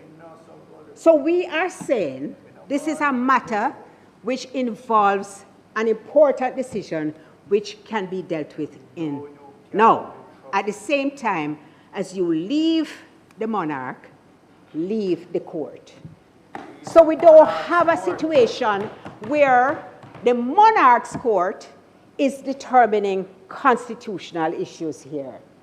So for example, as Trevor Monroe, the columnist, wrote, if the NITS case was now to be heard and to be appealed, it would be the monarch who would determine and rule on the actions of the legislature and the actions of the judiciary. If you want that, come and tell us. If that's what you want, if you never want to de-link, if you are going to be the last man standing at the Privy Council because you feel that that is the only place you can get justice, then tell us. Tell us why.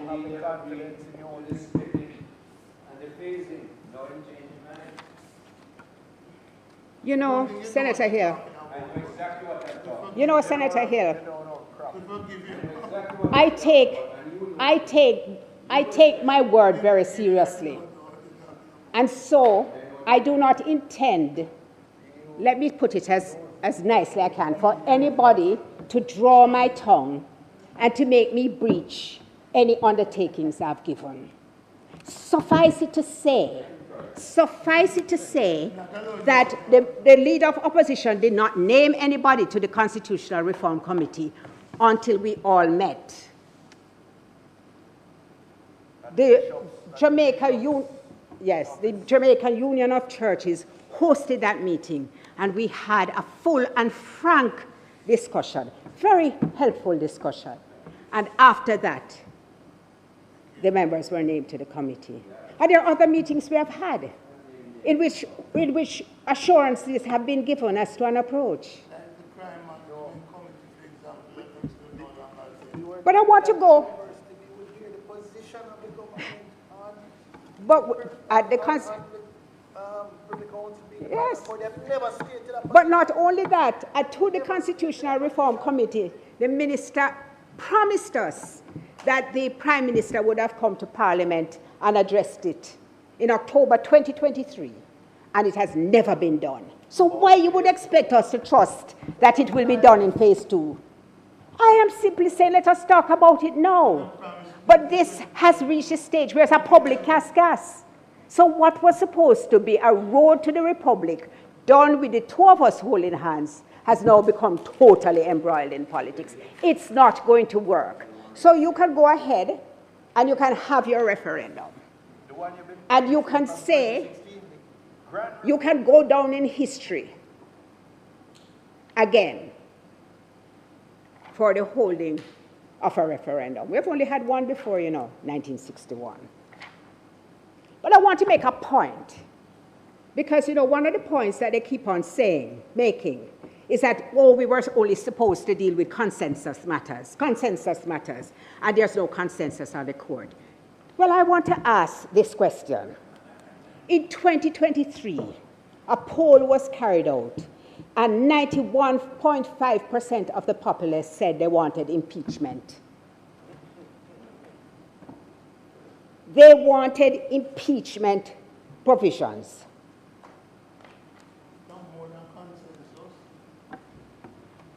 That was part of the 1995 Joint Select Committee recommendations on which the entire Republic Bill is supposed to be anchored according to the terms of reference.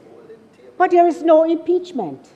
That is after Prime Minister, I don't want to misquote anybody, I think Prime Minister Bruce Golding and Prime Minister Andrew Holness both said that within 100 days they would have an impeachment bill. And I do apologize if the time frame is inaccurate. But I do know that in 2011, Prime Minister Bruce Golding tabled the impeachment bill. I do know that. Oh, you mean Andrew never said it? Oh.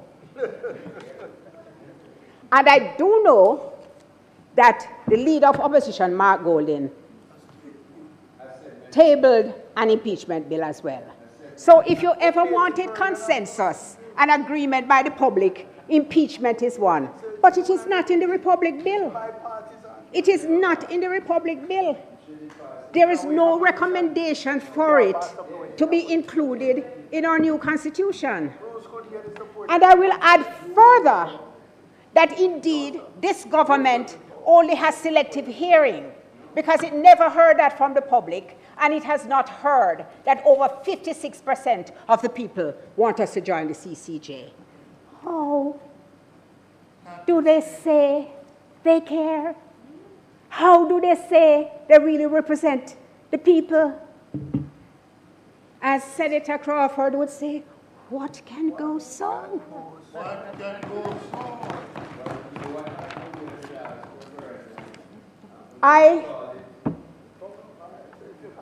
I will turn, as I do not have a prepared script, maybe you're all very lucky. Senator Scott-Motley, you don't have a prepared script, but you have breached your time. All right, I want 5 more minutes. Senator Hill, and I noticed that you're going on my draw out Ransford and then make Ransford want to talk, you know, and not allowing it. Senator Hill. Mr. President, it's my pleasure to ask that we extend, it's only her, my pleasure to ask that the Senator's time has expired, that we extend it for her to finish her presentation. In favor? Senator Scott-Motley. Thank you very much, Senator Hill.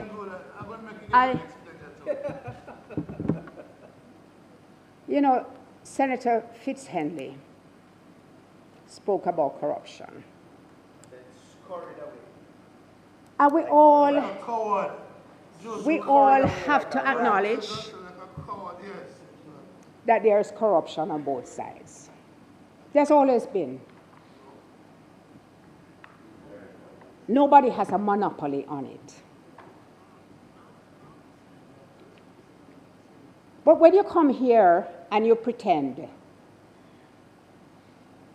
that your side has only done wonderful things for Jamaica, and that your side has never done an act of corruption. Well, let me start. Senator Hill, you have prompted me to refer to the first act of corruption, which it is alleged took place under the Andrew Holness-led administration in 2016. And you know why that one can't leave my mind? Because crime is something that all of this country is concerned about. When one person dies, all of us feel it. We feel unsafe. We feel unsure, and we are frightened. And the first act of corruption which came to light was the used car police scandal. I mean, seriously? Seriously? Of all the things to choose, you spend the money on used cars for the police. And up to now, today, the used cars not delivered. After you say that crime is on your priority, No, but if you're going to buy the used car, at least get them. At least get them because make a start. But not even that have we got. You talk, and you use my words. I just want to remind you about the campaign when Andrew Holness was challenged for leadership and the scurrilous accusations which were made against him. And I want to remind you in particular that Minister Delroy Chuck, who now twists himself in a pretzel over the Integrity Commission to the point where people are saying, is everything okay with Minister Chuck? Oh, so what? Was one of those who said that Andrew should resign. Yes. Because after the court ruling, he said he was not fit to lead the Jamaica Labour Party. What can go so? What can go so? So you have come such full circle in the protection of the leader. The leader has not been certified. From all accounts, there are matters which are concerning and it cannot be certified. And none of you find a problem with that?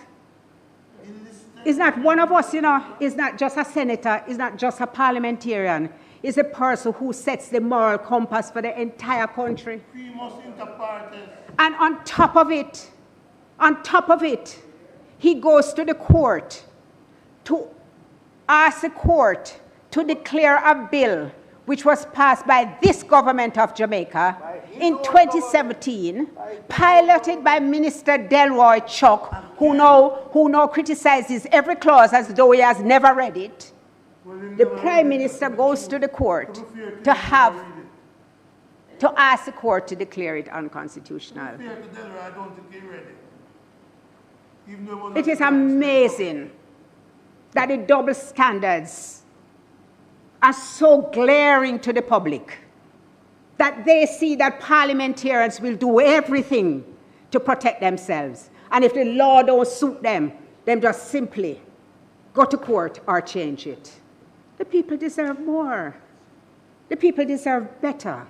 And that is why they have asked for impeachment provisions, because they want a say. But, Mr. President, I have been asking some persons a question. Small business owners, large business owners. And I've asked them, if you hire a CEO to run your business, and you watch your business declining, you're losing money, there is no growth in your country, in your business, I'm sorry, no growth. Everything is just leaking out. All the projections which were there, nothing has been achieved. And you find out that your CEO on the job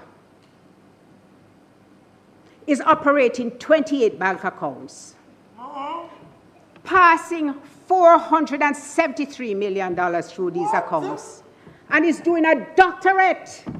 Is doing a doctorate on the job. What would you do with that person? Everybody, regardless of which side they supported, because I didn't put it as a political question, them say you'd have to fire him. Yeah. You would have to fire any such person, because it would be clear, I borrow the president's word, it would be pellucid that your CEO is not paying any attention to your business. And I say to the people of this country, Andrew Holness is not paying attention to your business. So what we're seeing is a country which is heading towards recession. We are seeing a country, Minister Hill, where I remember, export, export, export. That was your mantra. Exports are down. What are the numbers now? So all of the things, you can address it. All of the things, all of the indicators which we are looking at do show that the CEO is too busy doing other things to take care of the country. And he should be fired. He should be fired. I believe,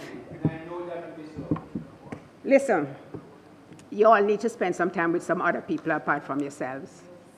Because you actually live in a bubble. You actually live in a bubble.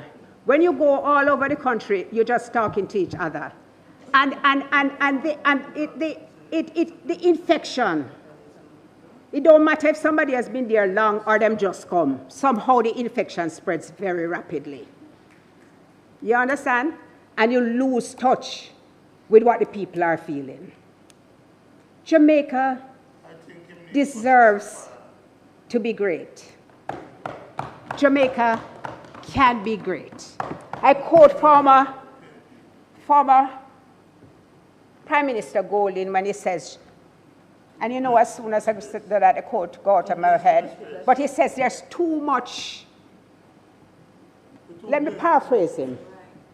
Because what he was saying is that there's so much about us which is so great for us not to realize our full potential. And we are great people. We have one of the greatest thinkers in the world acknowledged with Marcus Mosiah Garvey. We have the fastest man in the world, the fastest woman in the world, the most famous musician in the world, all coming from this country. We have started an entire religion. There is nothing which we cannot achieve. All we need is the leaders who will inspire us to achieve it.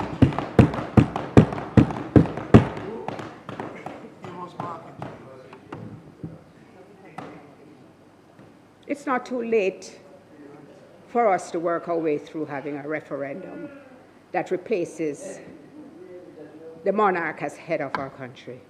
Kavan, you know you tend to read the prayer a lot, and you have a very stentorial voice. And every time I hear you reach the part where you're praying for the king, I kind of wince. Because there are so many you could have prayed for the president.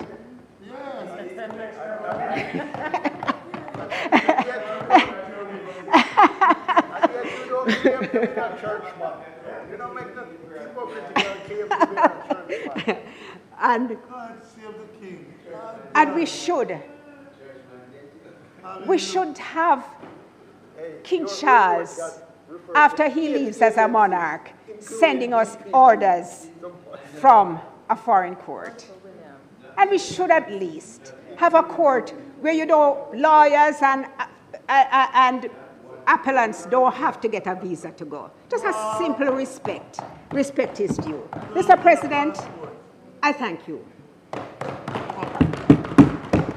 Thank you. Preparation. First class. So get think on their feet. Mr. President?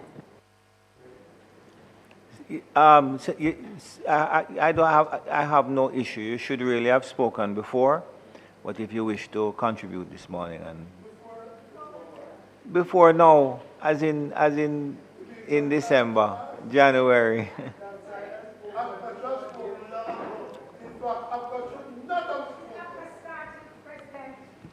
Mr. President. Senator President, Brown, I'm going to give you opportunity to talk for another hour after too. I am Senator Fraser Vince. Thank you, Mr. President.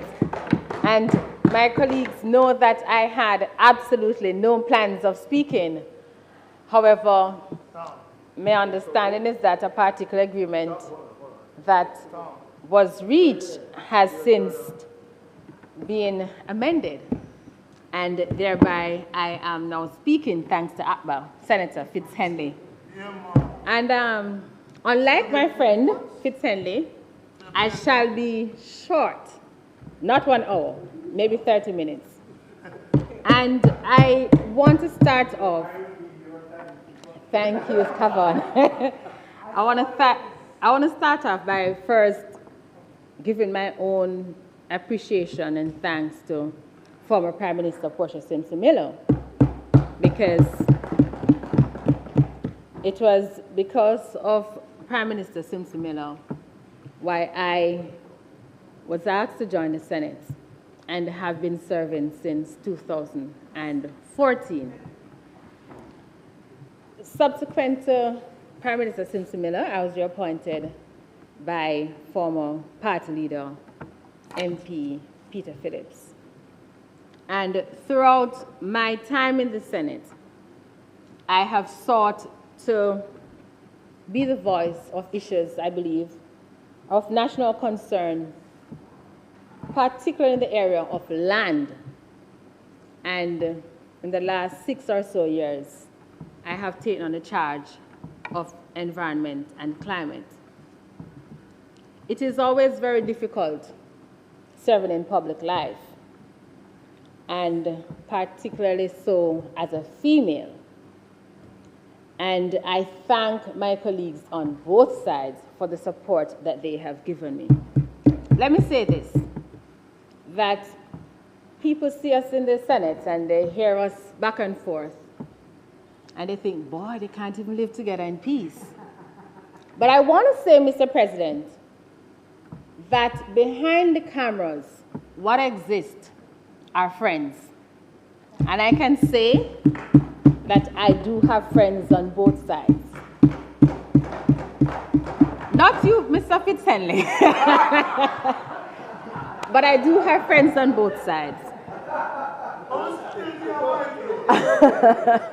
All right, you're my friend. You know you're my friend. But I really want to thank my colleagues on both sides for their support. I want to thank the parliamentary staff. Ms. Curtis, who is no longer here, has been a tremendous help when she served, and I continue to thank her. And you, Mr. President, there are times when I just need to look at you and I smile. Yes, yes, and he knows why.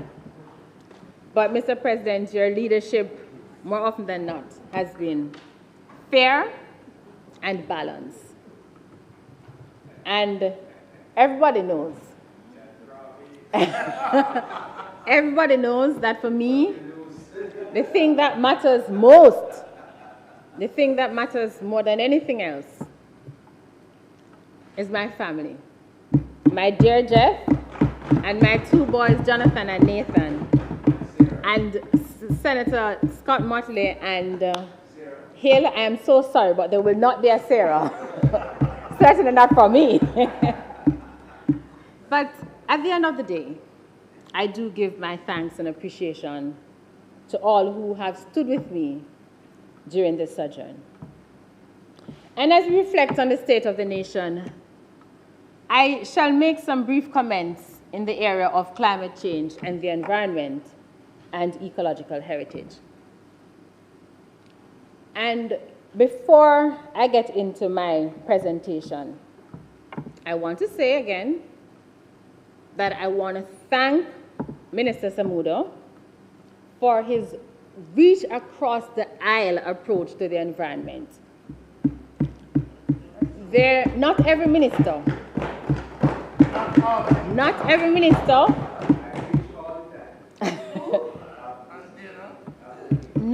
every minister operates as Minister Samudo. And one of the things I like is the fact that he recognized that the environment is so important to everybody that it cannot be politicized.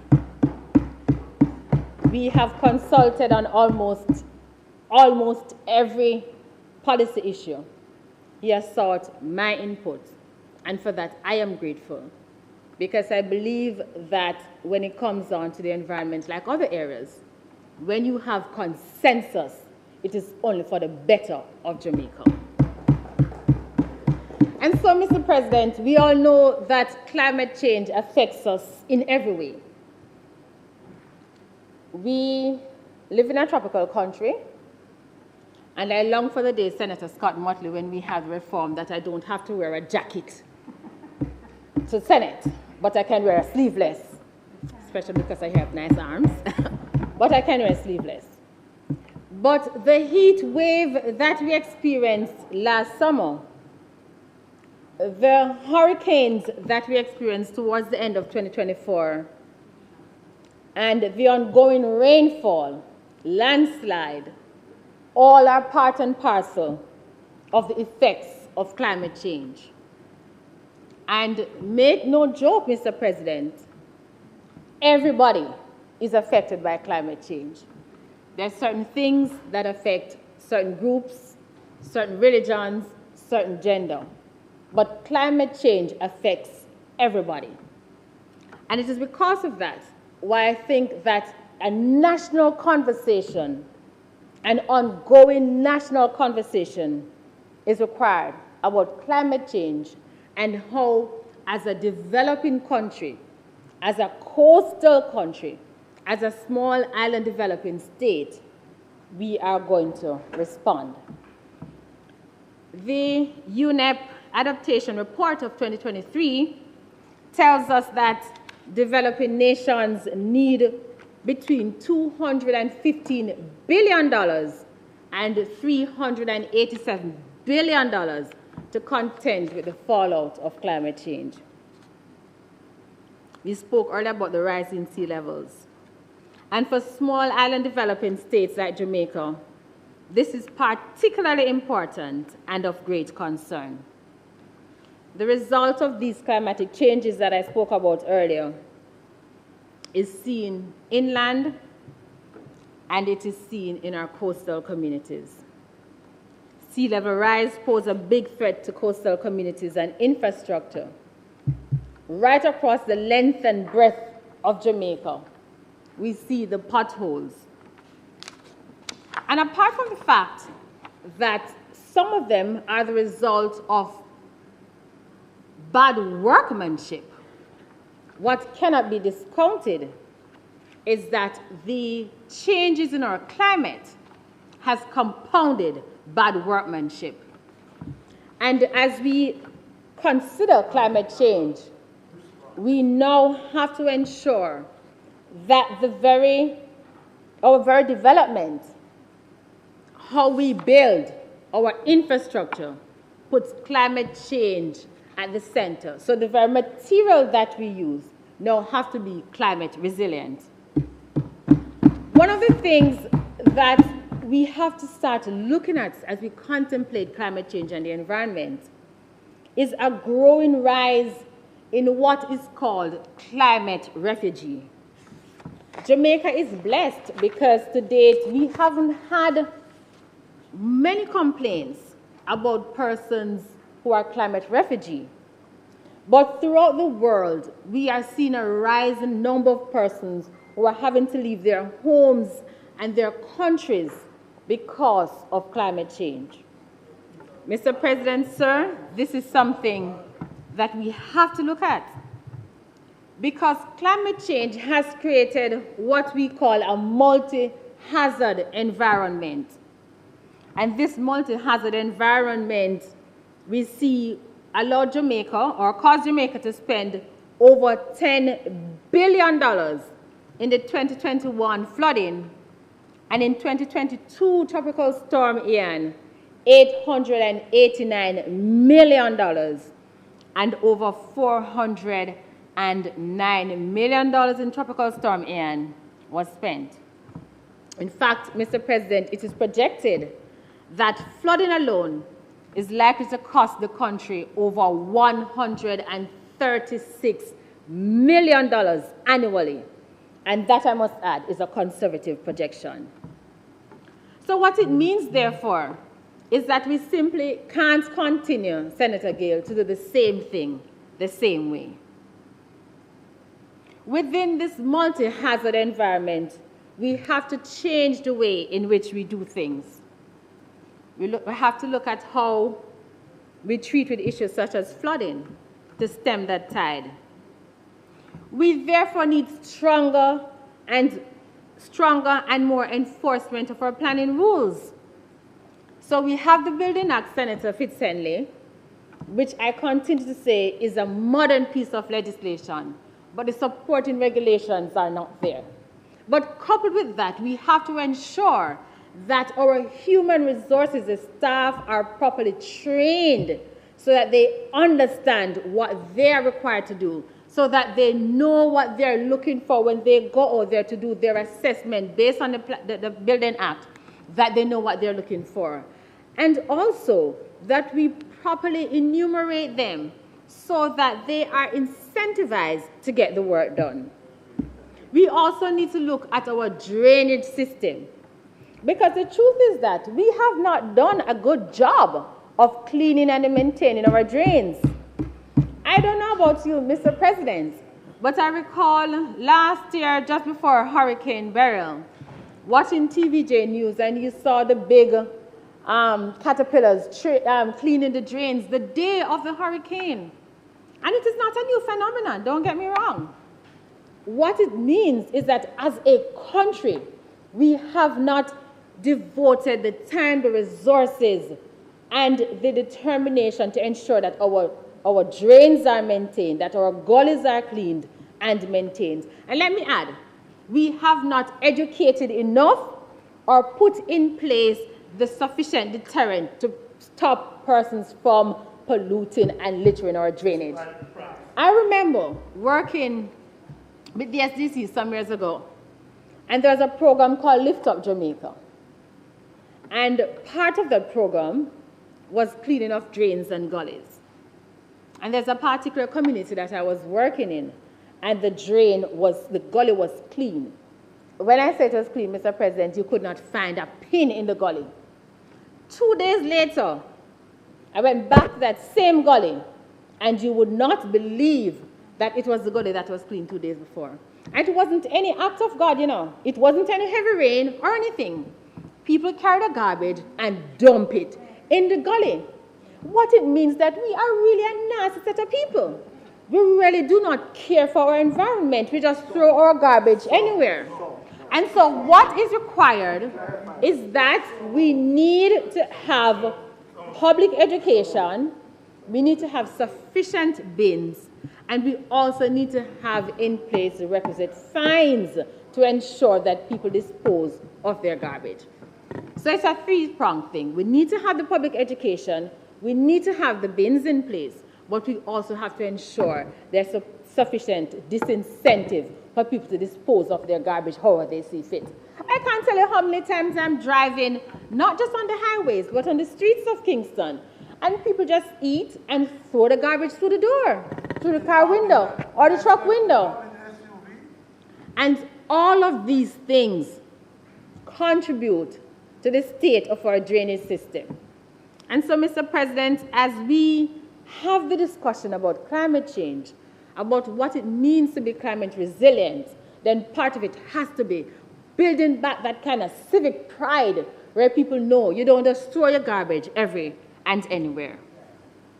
Mr. President, the other thing that we must look at is that we need a maintenance plan. I don't know if one is in place, and I stand to be corrected, but based on my research, I haven't come across any maintenance plan for drains or gullies.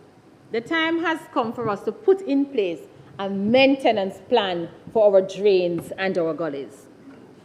We also have to ensure that there's proper and more effective management of our watershed system.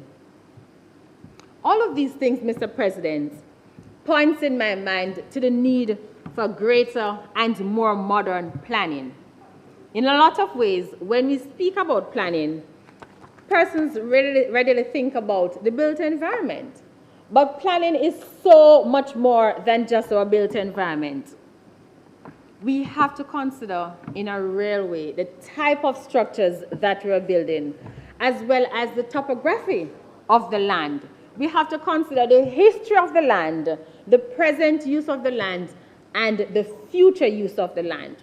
We need to consider whether there is sufficient and adequate runoff systems, because all of these will impact on drainage and our ability to manage the effects of climate change.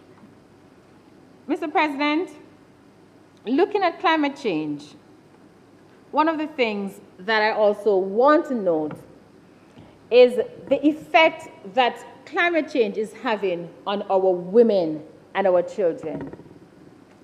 There is no doubt, and I mentioned earlier, that everyone is impacted by climate change. But studies show that our women are disproportionately affected by climate change. And so what is required is to ensure that we have in place policies and programs that target our women so that they can adapt and mitigate the effects of climate change. But not just our women. And Senator Dixon, you will have an interest in this, because a very recent study by UNICEF shows how climate change is affecting our children, particularly education. And because the study is not specific to Jamaica, I will not go into the details, but it provides a lot of guidance for us. Because in this study, it talks about effects of climate change, drought, heat waves, the heavy rainfall, the roads, all of which impact access. It impacts ability to go to school, and thereby it affects your right to an education. But the other thing that I found interesting in the report was that climate change also comes with it issues such as memory loss for children, mental and physical effects, and their ability to concentrate. And I know that, because when you're finished running up and down with two little boys in the hot sun, there's no way you can focus on anything until like 2 hours later when you're cool. The way in which we build our schools, we have to revisit that. I understand the reason why we built them then, but we can't build schools with schools with concrete on four sides and some little holes where you can barely get any air through. It cannot continue. We have to build our classrooms to adapt to the effects of climate change. Last summer we recorded, when you talk to everybody, the kind of heat that Jamaica had was just never experienced before. And it is projected that it will continue into this year. We can't build classroom knowing that information. We also have to ensure that one of the ways in which we respond to climate change for our children is proper water supply. There are still too many schools which do not have adequate and reliable potable water. And this is something that we have to address, because with climate change, it is just not going away. Then, Mr. President, the prolonging of our schools affects the attendance of our children. And our girls, the study shows, are more of the two gender. The girls are the ones who are more likely to be affected, because it affects their attendance. They stop going to school. They're subject to all types of influences. They drop out of school, teenage pregnancy, and gender-based violence. So, Mr. President, when we talk about climate change, we have to take a national and a holistic approach to climate change, and the policy developed must be developed accordingly. Then, Mr. President, there are two more points I want to raise on the issue of the environment, and it has to do with the destruction of our mangroves and our coastlines. As a country, we're going to have to make a decision about where we build and how we build, because we simply can't continue. We continue to destroy our mangroves in the name of development. And let me say, I know that sometimes part of the planning approval, it is recommended that you plant mangroves in another area, for example, and I get it. And I understand the challenge that any government has balancing the environment and development.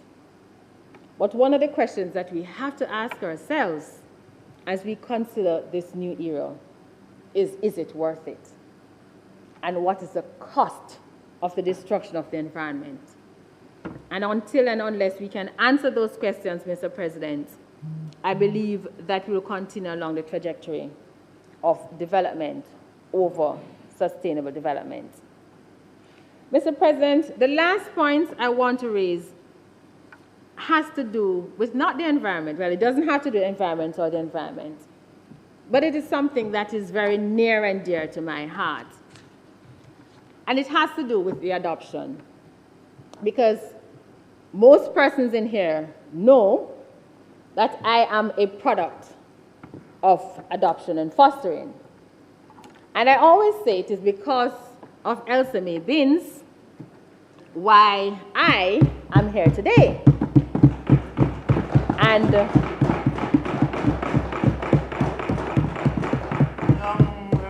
but for her, seeing this little skinny girl in Brownstown on Saturday morning and say, I am your new mother, I don't know where it would be. But what I recall for the years that I lived with her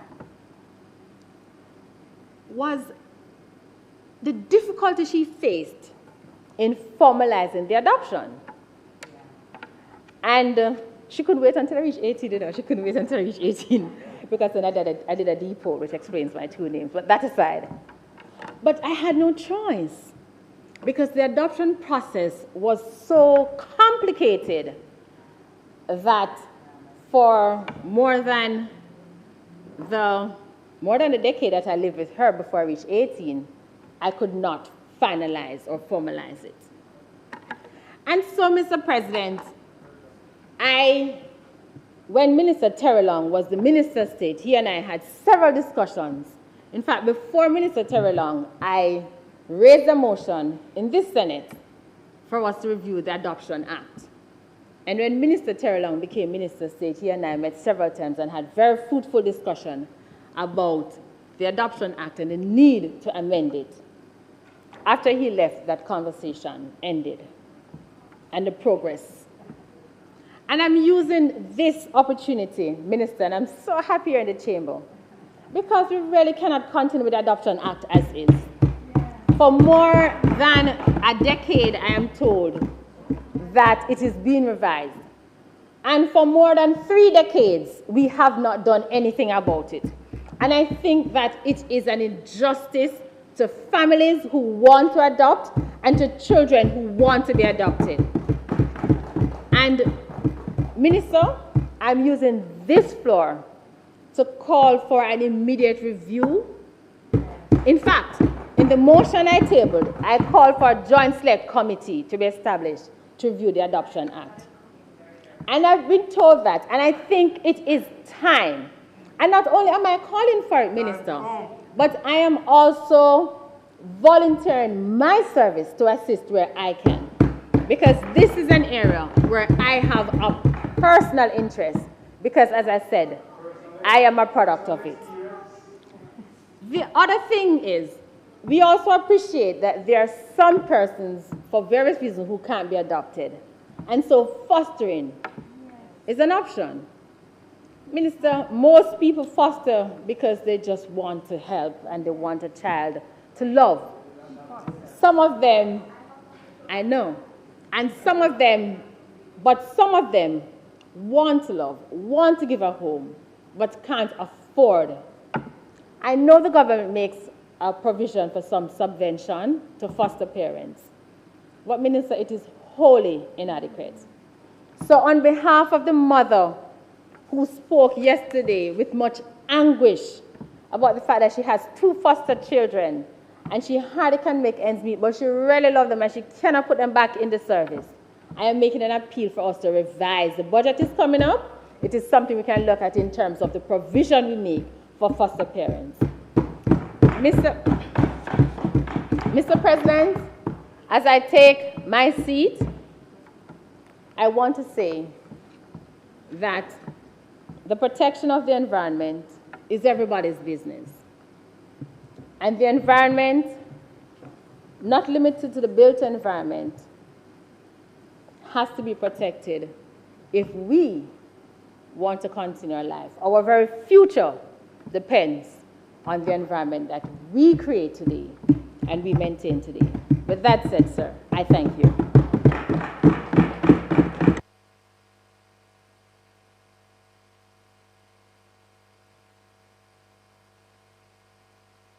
Thank you very much, Senator Fraser-Binns. Leader, it's almost 1:20, so you could take the 1:20.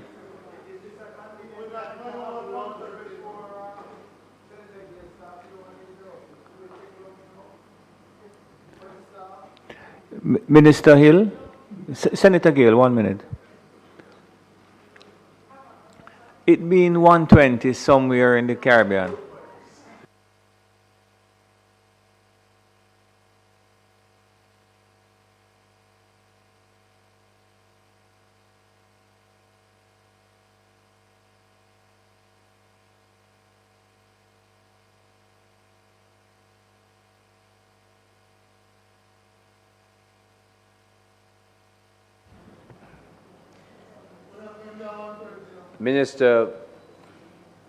Mr. President, given that the time is really 1:20 somewhere on the eastern side of the country, we then I ask that the Senate be allowed to sit beyond 1:30 to complete the business. Thank you very much, Minister Hill. Those in favor? Thank you very much. Against? Senator Gayle.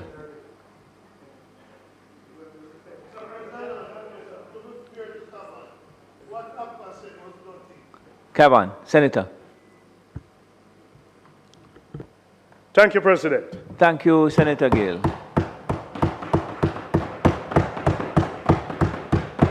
You know, I'm rising to close the State of the Nation that I commenced in last November. And again, sir, I feel honored to bring closure to this important event of our Parliament, an event that we take seriously. And as you would recall, when I opened, I pointed my theme as moving Jamaica forward. And over the course of the deliberations, I've explored some critical issues that I believe would shape the trajectory of our nation and also its people. When I first stood, I spoke about moving Jamaica forward through partnership, a collaboration across all sectors of society to confront our shared challenges. I also emphasized the changing world of work and the future of tourism in Jamaica. And I also call for the occupational safety and health legislation with additional focus on national workplace policy. I spoke, sir, about the precarious employment and for the promotion of decent work for all. And I also spoke about the rights of domestic workers, a group often overlooked, but vital to our social and economic fabric. And, you know, Senator Scott-Motley spoke about her own. That does so much for her, for being here. These are themes that set the tone for the debate, and I today commend all members, including the three that were before me today, for their contributions. As part of closing, sir, I feel compelled, however, to address some of the statements made by colleagues during the debate, which in my view warrant a response. And so these comments, while diverse in perspective, reflect passionate engagement of this chamber in advancing Jamaica's interests. And I believe, sir, that some of them deserve careful consideration as we move forward. Mr. President, as we conclude, let us remain steadfast in our collective commitment to the themes that have guided this debate: partnership, equity, and prosperity. And let us remember that moving Jamaica forward, it's going to require not just words, but action, collaboration, and unwavering focus on the well-being of all our people. Mr. President, I first want to reflect on the contributions made by and highlighted by Minister Auburn Hill, who aptly underscored that Jamaica is going for growth, and emphasized the pivotal role of promoting exports as a pathway to prosperity. Mr. Hill's commitment to strengthen our export sector signifies a bold and forward-thinking approach that is crucial for Jamaica's development as a country seeking to elevate its status among the global community. And any vision, sir, any vision that is export-led for growth is not just about increasing revenue. It is about positioning Jamaica to compete on a larger scale. Most important, sir, the commitment to growth through export promotion carries profound implications for Jamaica's workforce. And by expanding industries such as agriculture, manufacturing, and service, alongside the emerging sectors like technology and creative industry, we open new doors for employment opportunities. It means, sir, that more Jamaicans gaining access to quality jobs, more businesses investing in upskilling their workers, and a labor force that is globally competitive. That is the continuous objective of this Jamaica Labour Party administration.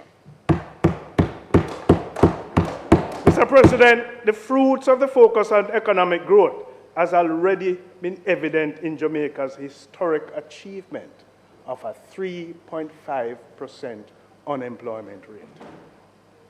A reduction that is nothing short of being remarkable. And to put this into context, the milestone represents not just a number, but the lives of thousands of Jamaicans who now have the dignity of work, the ability to provide for their families, and a renewed sense of hope for the future. But I want to, in the cause of this, Mr. President, because reaching these objectives, we must applaud the Jamaican people for their resilience and adaptability in navigating the changing world of work. That is so important. For us to be here, it has been supported by the working class in this country, and I commend the working class. Mr. President, in moving to close the debate, I must take a moment to acknowledge the invaluable contribution of my Senate colleagues, Senator Janice Allen and Senator Charles Sinclair, who joined me in raising critical concerns about the welfare of the tourism workers. And in particular, noteworthy, both senators are hailing from Montego Bay, and both have decided not to join us today, for whatever those reasons. I know, but I'm talking physically. Janice is here, and Senator Sinclair had a family issue. Commitment. But, sir, when they joined in supporting the cause, this rare alignment, considering their always differing perspective views, underscores the gravity and urgency of the issues facing our tourism workers. Senator Allen highlighted the need for fair compensation for these workers, emphasizing the importance of ensuring that they are rewarded justly for the critical role they play in maintaining Jamaica's standing as a top-tier tourism destination.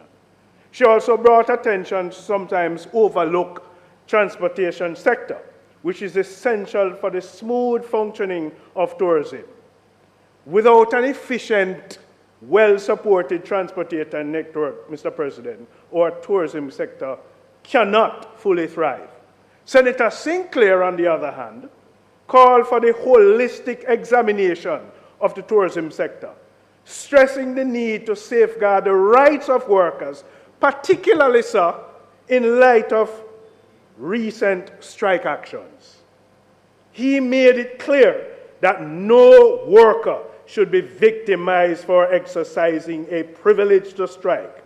Yet, sir, we have some troubling reports that at least one hotel has failed to renew contracts for employees who may have participated in these strikes. And as a trade unionist, sir, I must say, Mr. President, that this is an all-time low. Such unsavory actions by any employer do not reflect the excellence we demand from this vital industry. And so that action, there is nothing excellent about that. Victimization of workers for engaging in such actions goes against the very principle of fairness, justice, and decency that should characterize the workplace. Mr. President, I strongly urge the Ministry of Labor to intervene and to ensure that these workers are protected. And Mr. President, in fact, I am sure that in instructing any back-to-work order, a formula for resumption of duties, one agreed on would have been that there should be no victimization. And so when workers under fixed-term contract, especially those for an extended period, there's a reasonable expectation of renewal. So terminating the contracts to punish participation in industrial action is unacceptable and must not go unchallenged. President, both Senator Allen and Senator Sinclair also highlighted the issue of taxes on gratuities paid to hotel workers. The intended removal of these taxes following consultations between Minister Edmund Bartlett, workers and investors represents a significant victory for the tourism workers. This decision means that workers will now receive their gratuity in full, tax-free, and enjoy greater financial security. Alongside, there's also the commitments to improve access to housing, professional development, and retirement security.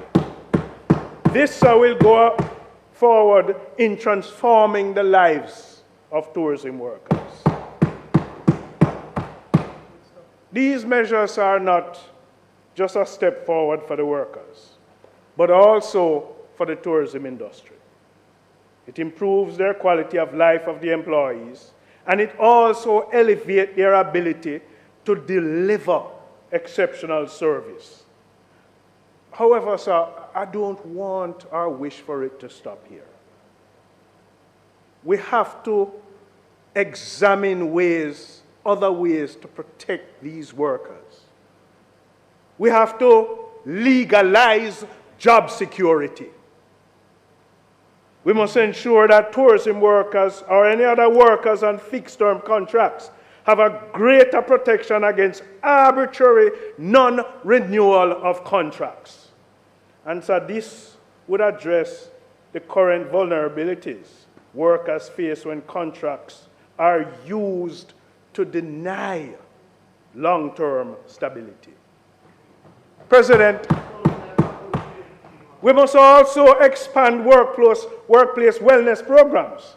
Tourism industry, it's a very intensive kind of industry, and we should prioritize workplace wellness policies to safeguard the mental and physical well-being of the workers. We also have to strengthen collective bargaining rights. Workers in the tourism industry must have access to strong representative unions to negotiate on their behalf and to protect their rights. And, we continue to promote the access to training and certification and the improving the transport infrastructure. And I want to use this opportunity to commend Minister Vaz and his ministry's intention to expand the service of JUTC in other parishes.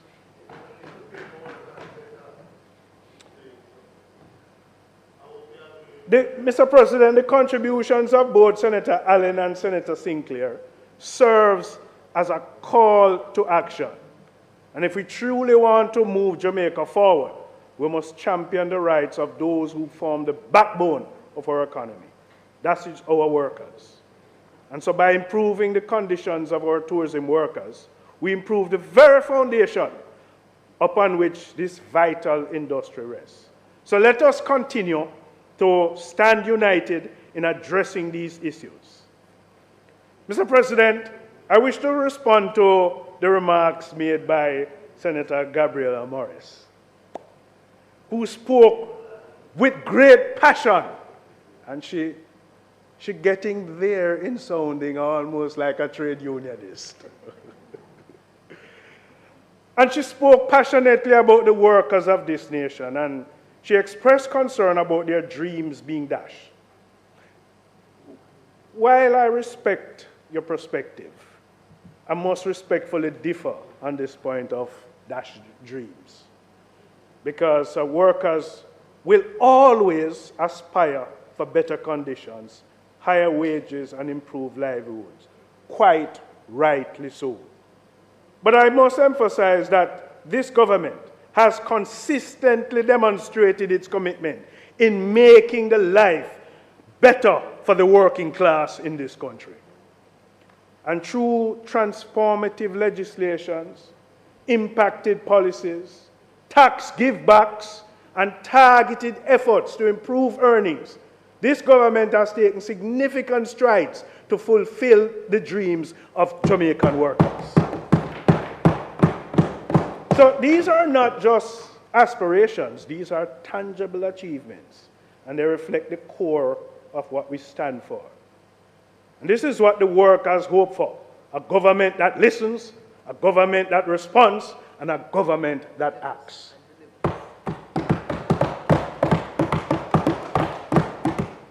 Senator Morris also touched on an important, significant industry. She called it the new economy, the new kind of worker in this economy. And I believe you were referring to the gig economy. A growing sector, sir, that encompasses people like rideshare drivers, takeaway delivery personnel, freelance workers, digital consultants, and others earning income through a demand for service or goods. This shift, sir, is redefining the traditional employer-employee relationship and presents both opportunities and challenges of our workforce. And what you have done is open up a debate that we need to focus on as a particular emerging industry. And so the workers in the gig economy operate in a unique space. Many of them are classified as independent contractors, which often excludes them from benefits and protections traditionally afforded by full-time employees. And as a result, sir, these employees face job insecurity and inconsistent earnings, lack of benefits, and limited recourse for workplace grievances.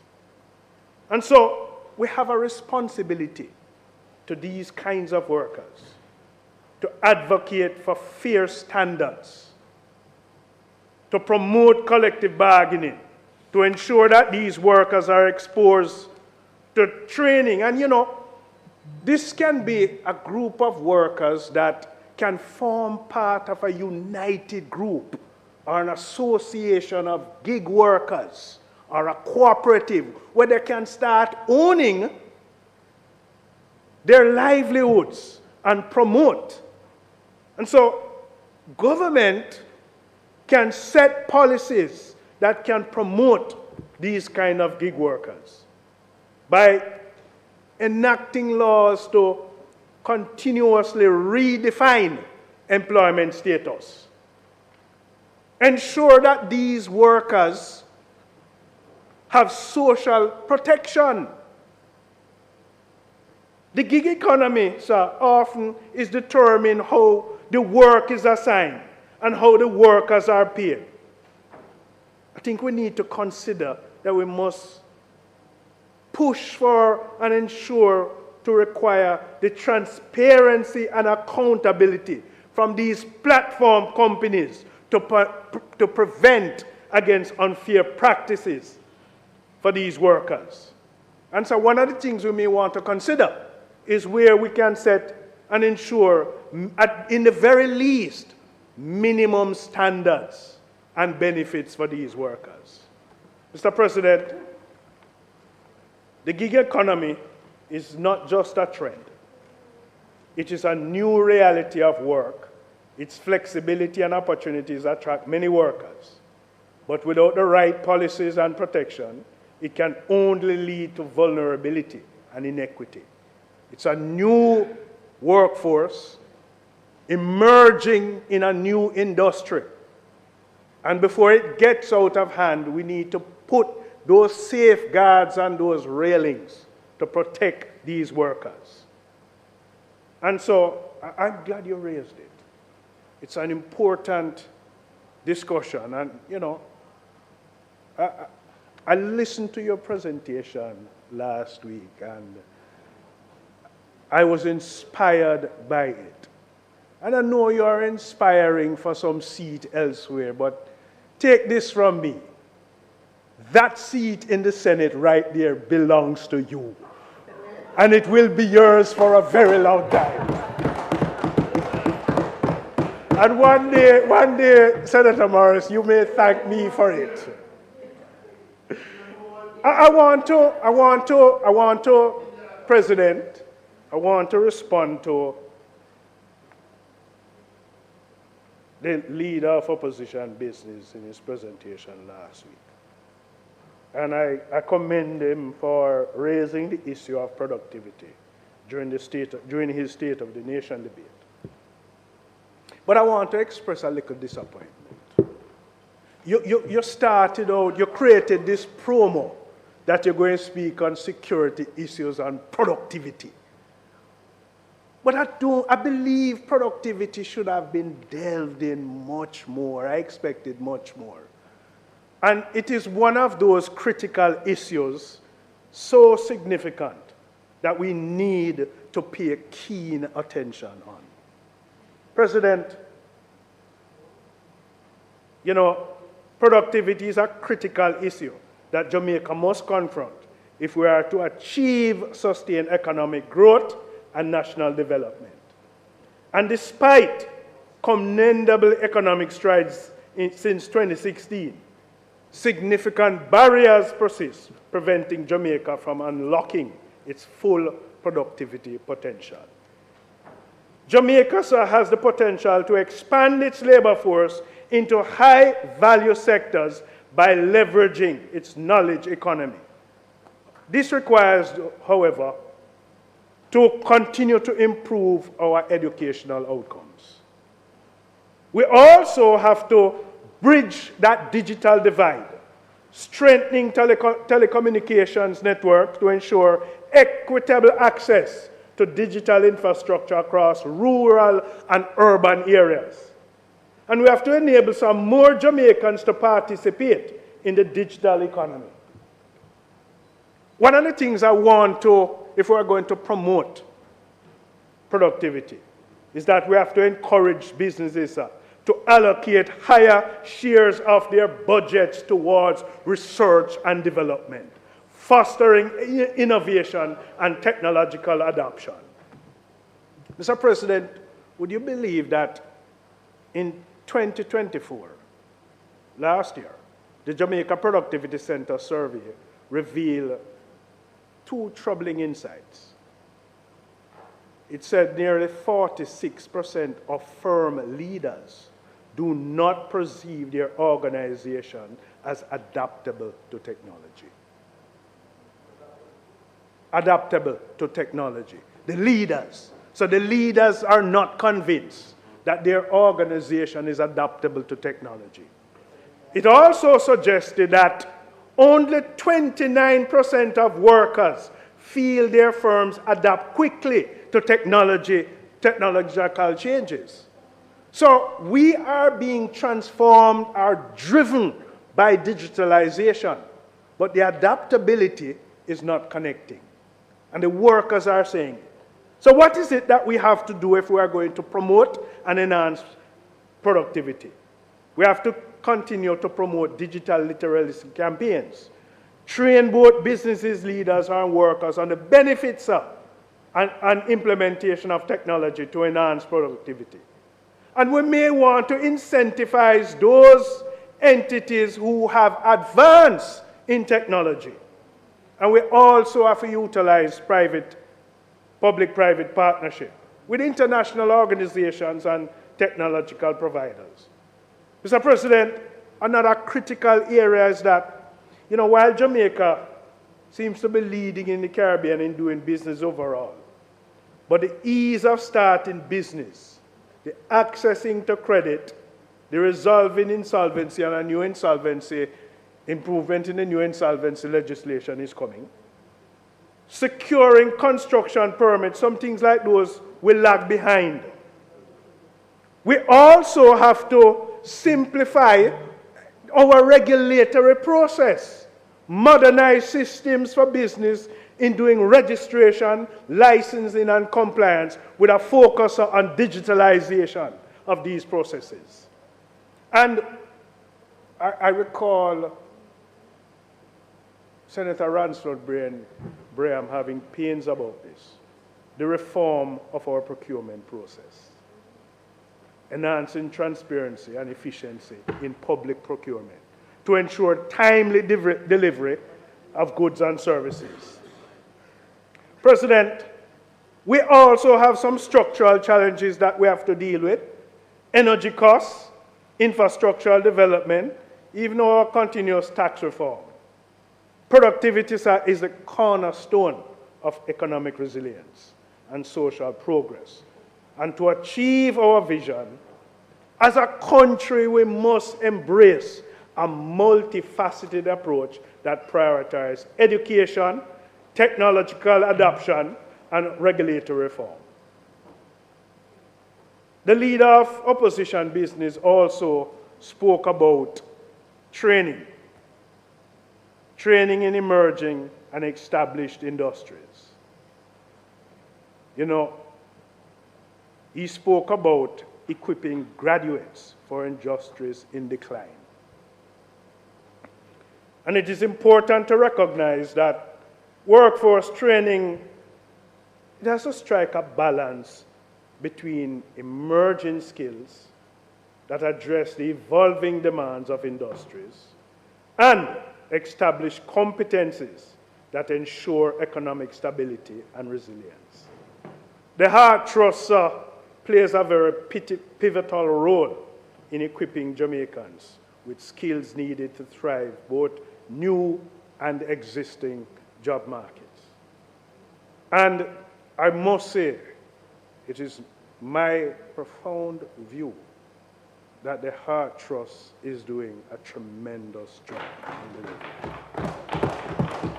So the Trust continues to engage with industry stakeholders to ensure its programs align with the labor market demands. In fact, between 2021 and 2024, the proportion of trainees enrolled in labor market-driven programs continues to increase, demonstrating an unwavering commitment to ensure relevance in training offerings. Moreover, approximately 1/3 of certification issued by the Trust over the last 3 financial years have been in emerging skills. Areas such as electric, hybrid vehicle repair technician, cybersecurity essentials, renewable energy and efficiency, network engineering, and also fiber optic cable splicing. President, these programs reflect the technological advancement shaping global and local industries. And the remaining 2/3 of certification were granted in established fields such as construction, welding, agro-processing, and education, areas that continue to remain critical to our national development. President, the ultimate test of training relevance is employee outcomes. And a tracer study of the 2022-2023 cohort conducted in September 2024 recorded an employment rate of 92% among HEART graduates, an improvement over the previous years. Agriculture recorded 96%. Construction recorded 94%. Global digital services recorded 94%. ICT and creative sector, 93%. Furthermore, 76% of graduates gain employment within 6 months of completing training. That, in my mind, is a remarkable success. And so, President, the assertion that the Hard Trust NSTA is training graduates for our dying industries, I think it failed to acknowledge the critical role of foundational skills in sustaining economic development. So while emerging skills are essential, established industries such as construction, agriculture, and education continues to be a pillar of national stability and economic resilience. And so, sir, the trust remains dynamic, responsive, and future-focused in preparing Jamaicans for jobs today and opportunities tomorrow. The approach is data-driven and aligned with global competitiveness. And I trust that this will bring a different perspective of the trust than which may have been conveyed last week. President, you know, my very good friend, Senator Lambert Brown. That requires some special time. Senator Bunting, the Speaker's time has expired. It requires some water too. The Speaker's time having been expired, and so far proving itself very constructive and worthwhile. Certainly an improvement on his predecessor. The question is that the Speaker be allowed the time to complete his debate. Those in favor? Thank you, Senator Bunting. Go ahead, Senator Gayle. Thank you. Thank you. You know, last week, sure, I'll tell you. Last week, my very good friend and trade union colleague, I believe, embarked in a frontier that I believe he might not have been fully cognizant. You know, concerns regarding the purchase of a neurosurgery drill. And, you know, in this day and age of technology, when you communicate, others can see your communication. And so someone asked Senator Brown if he had received a response to the claim that he would have made in Parliament last week. And Senator Brown communicated in the affirmative, pointing to a report in the Jamaica Observer. Don't knit your brows, man. No, no, no. The report came into the Observer. No, no, no.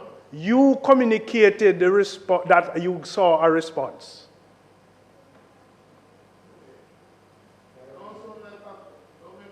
Now, don't make up stories.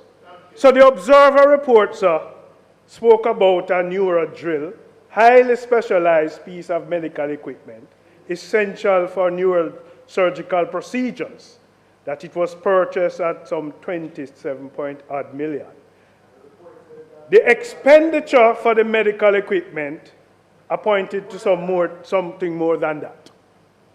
But it spoke, sir, the report spoke about the procurement process of this equipment was strictly adhered to to the government of Jamaica procurement guidelines.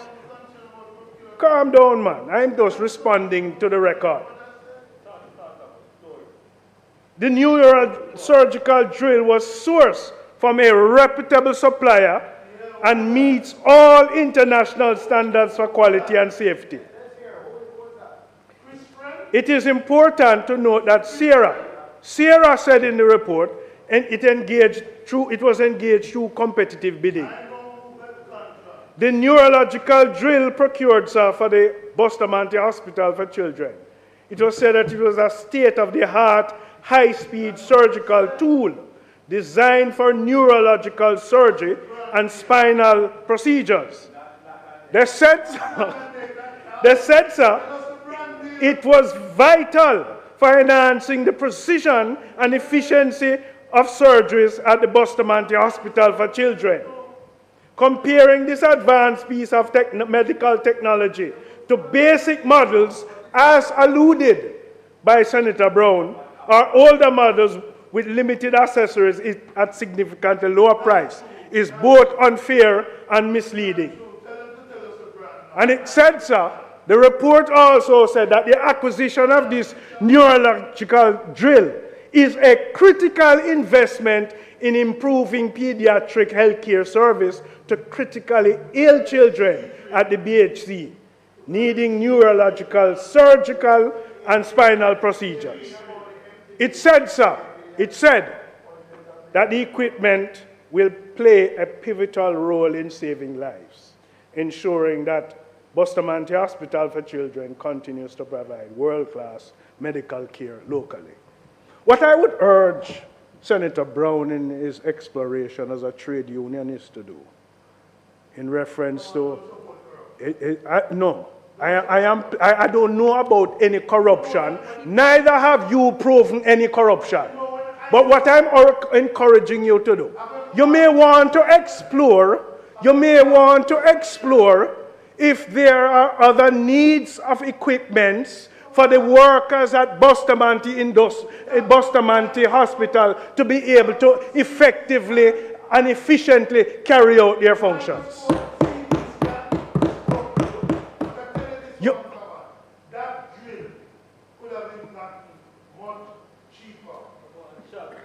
And so I leave the practitioners to make that determination. Importantly in my mind,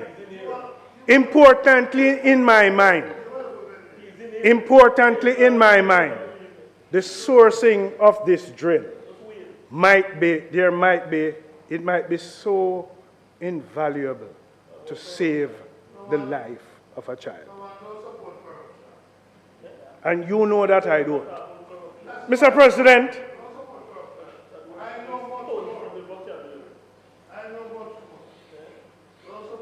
I want to respond to something that, briefly around the concern Senator Motley raised in relation to us transitioning to a republic. Amending the Constitution is by no means an easy task. It is going to take extensive deliberation. But, we have to get somewhere. And if it means getting there in a phased fashion, the important thing is that we are taking the steps towards getting there. The matters that have been agreed on, and I'm taking a conciliatory approach, the matters that have been agreed on, it is my recommendation, Mr. President, let us pursue on those matters that have been agreed on. And the other matters that may be political issues in nature, or societal issues in nature, let us take them on later on in phase 2.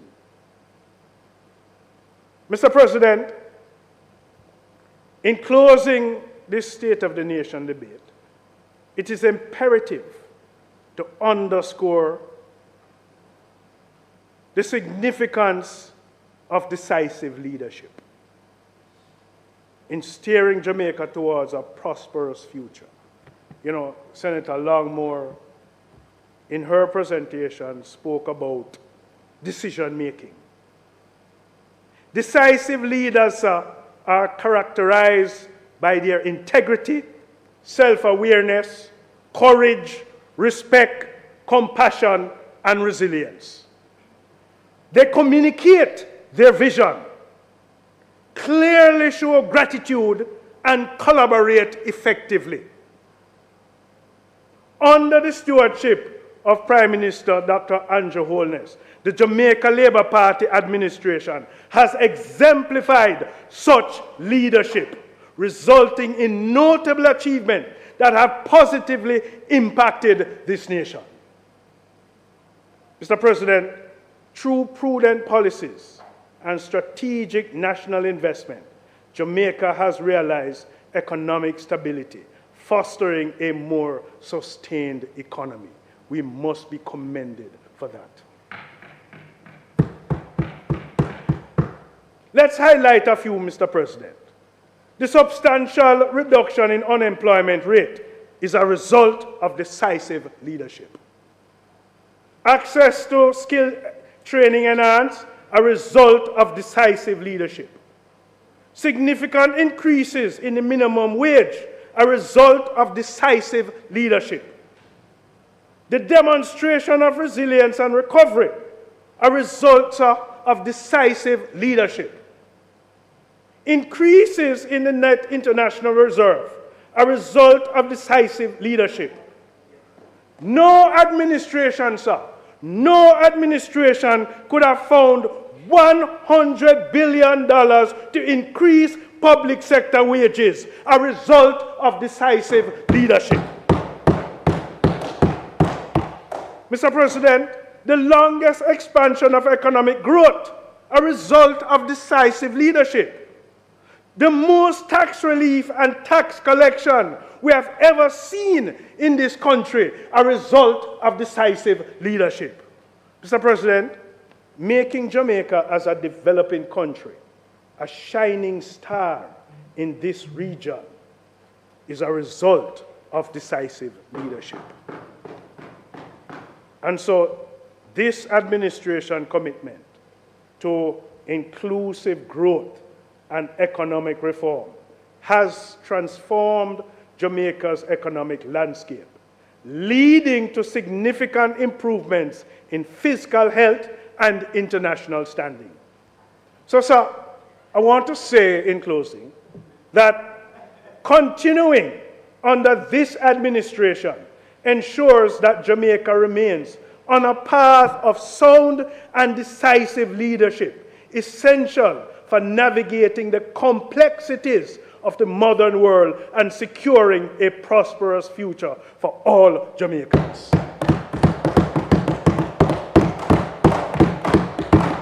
So, Mr. President, when my friend and trade union colleague, Senator Lambert Brown, and you know, nobody can get between us, you know. And it's hard to get between us because of his size.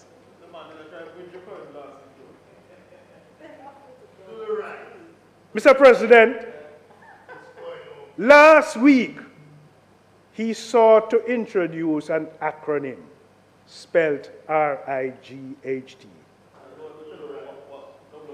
He used it, however,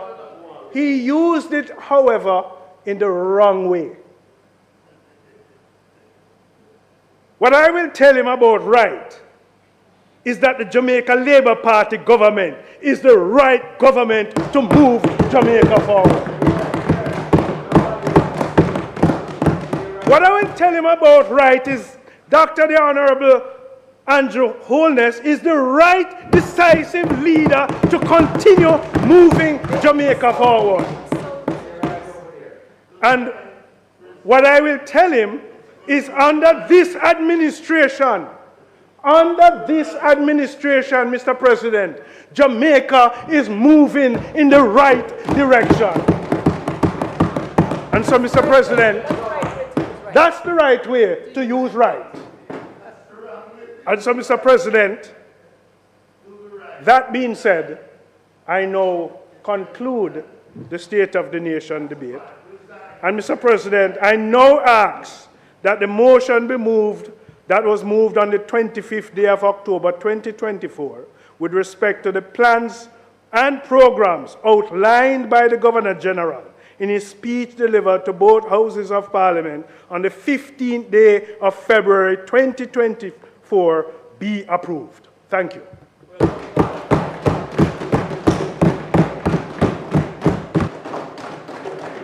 You shut up.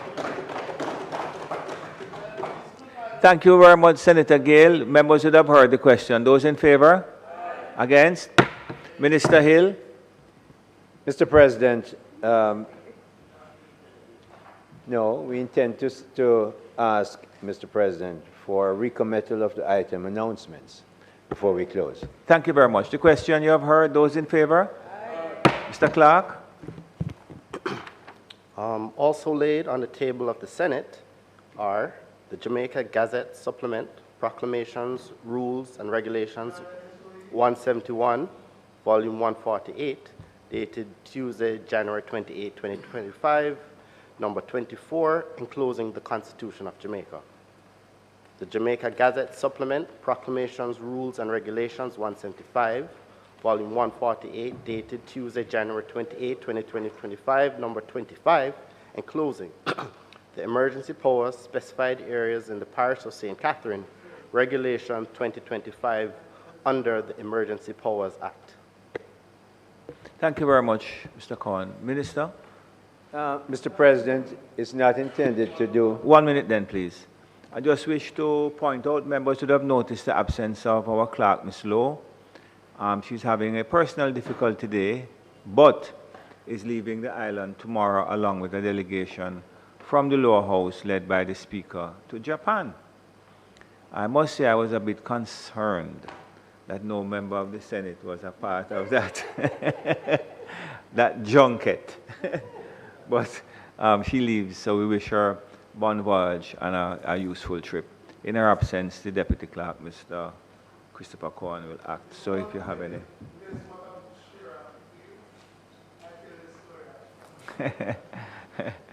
In her absence, Mr. Cohen will act as clerk, so if anybody has any difficulty can contact him.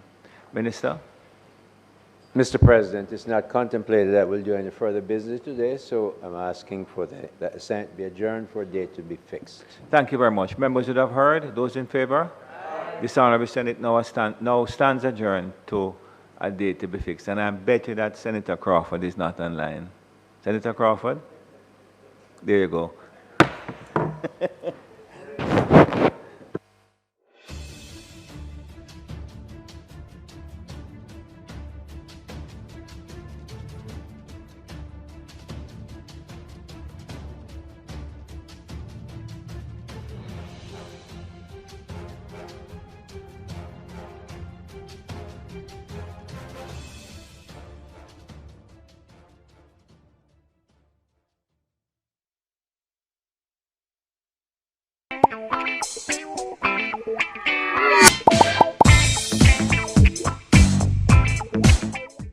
Cholesterol. A healthy lifestyle can reduce the risk of most of these diseases. Things like regular exercise and adequate rest can play an important role in maintaining good health. The other major consideration is eating healthy. The question is, how do you walk into a restaurant or fast food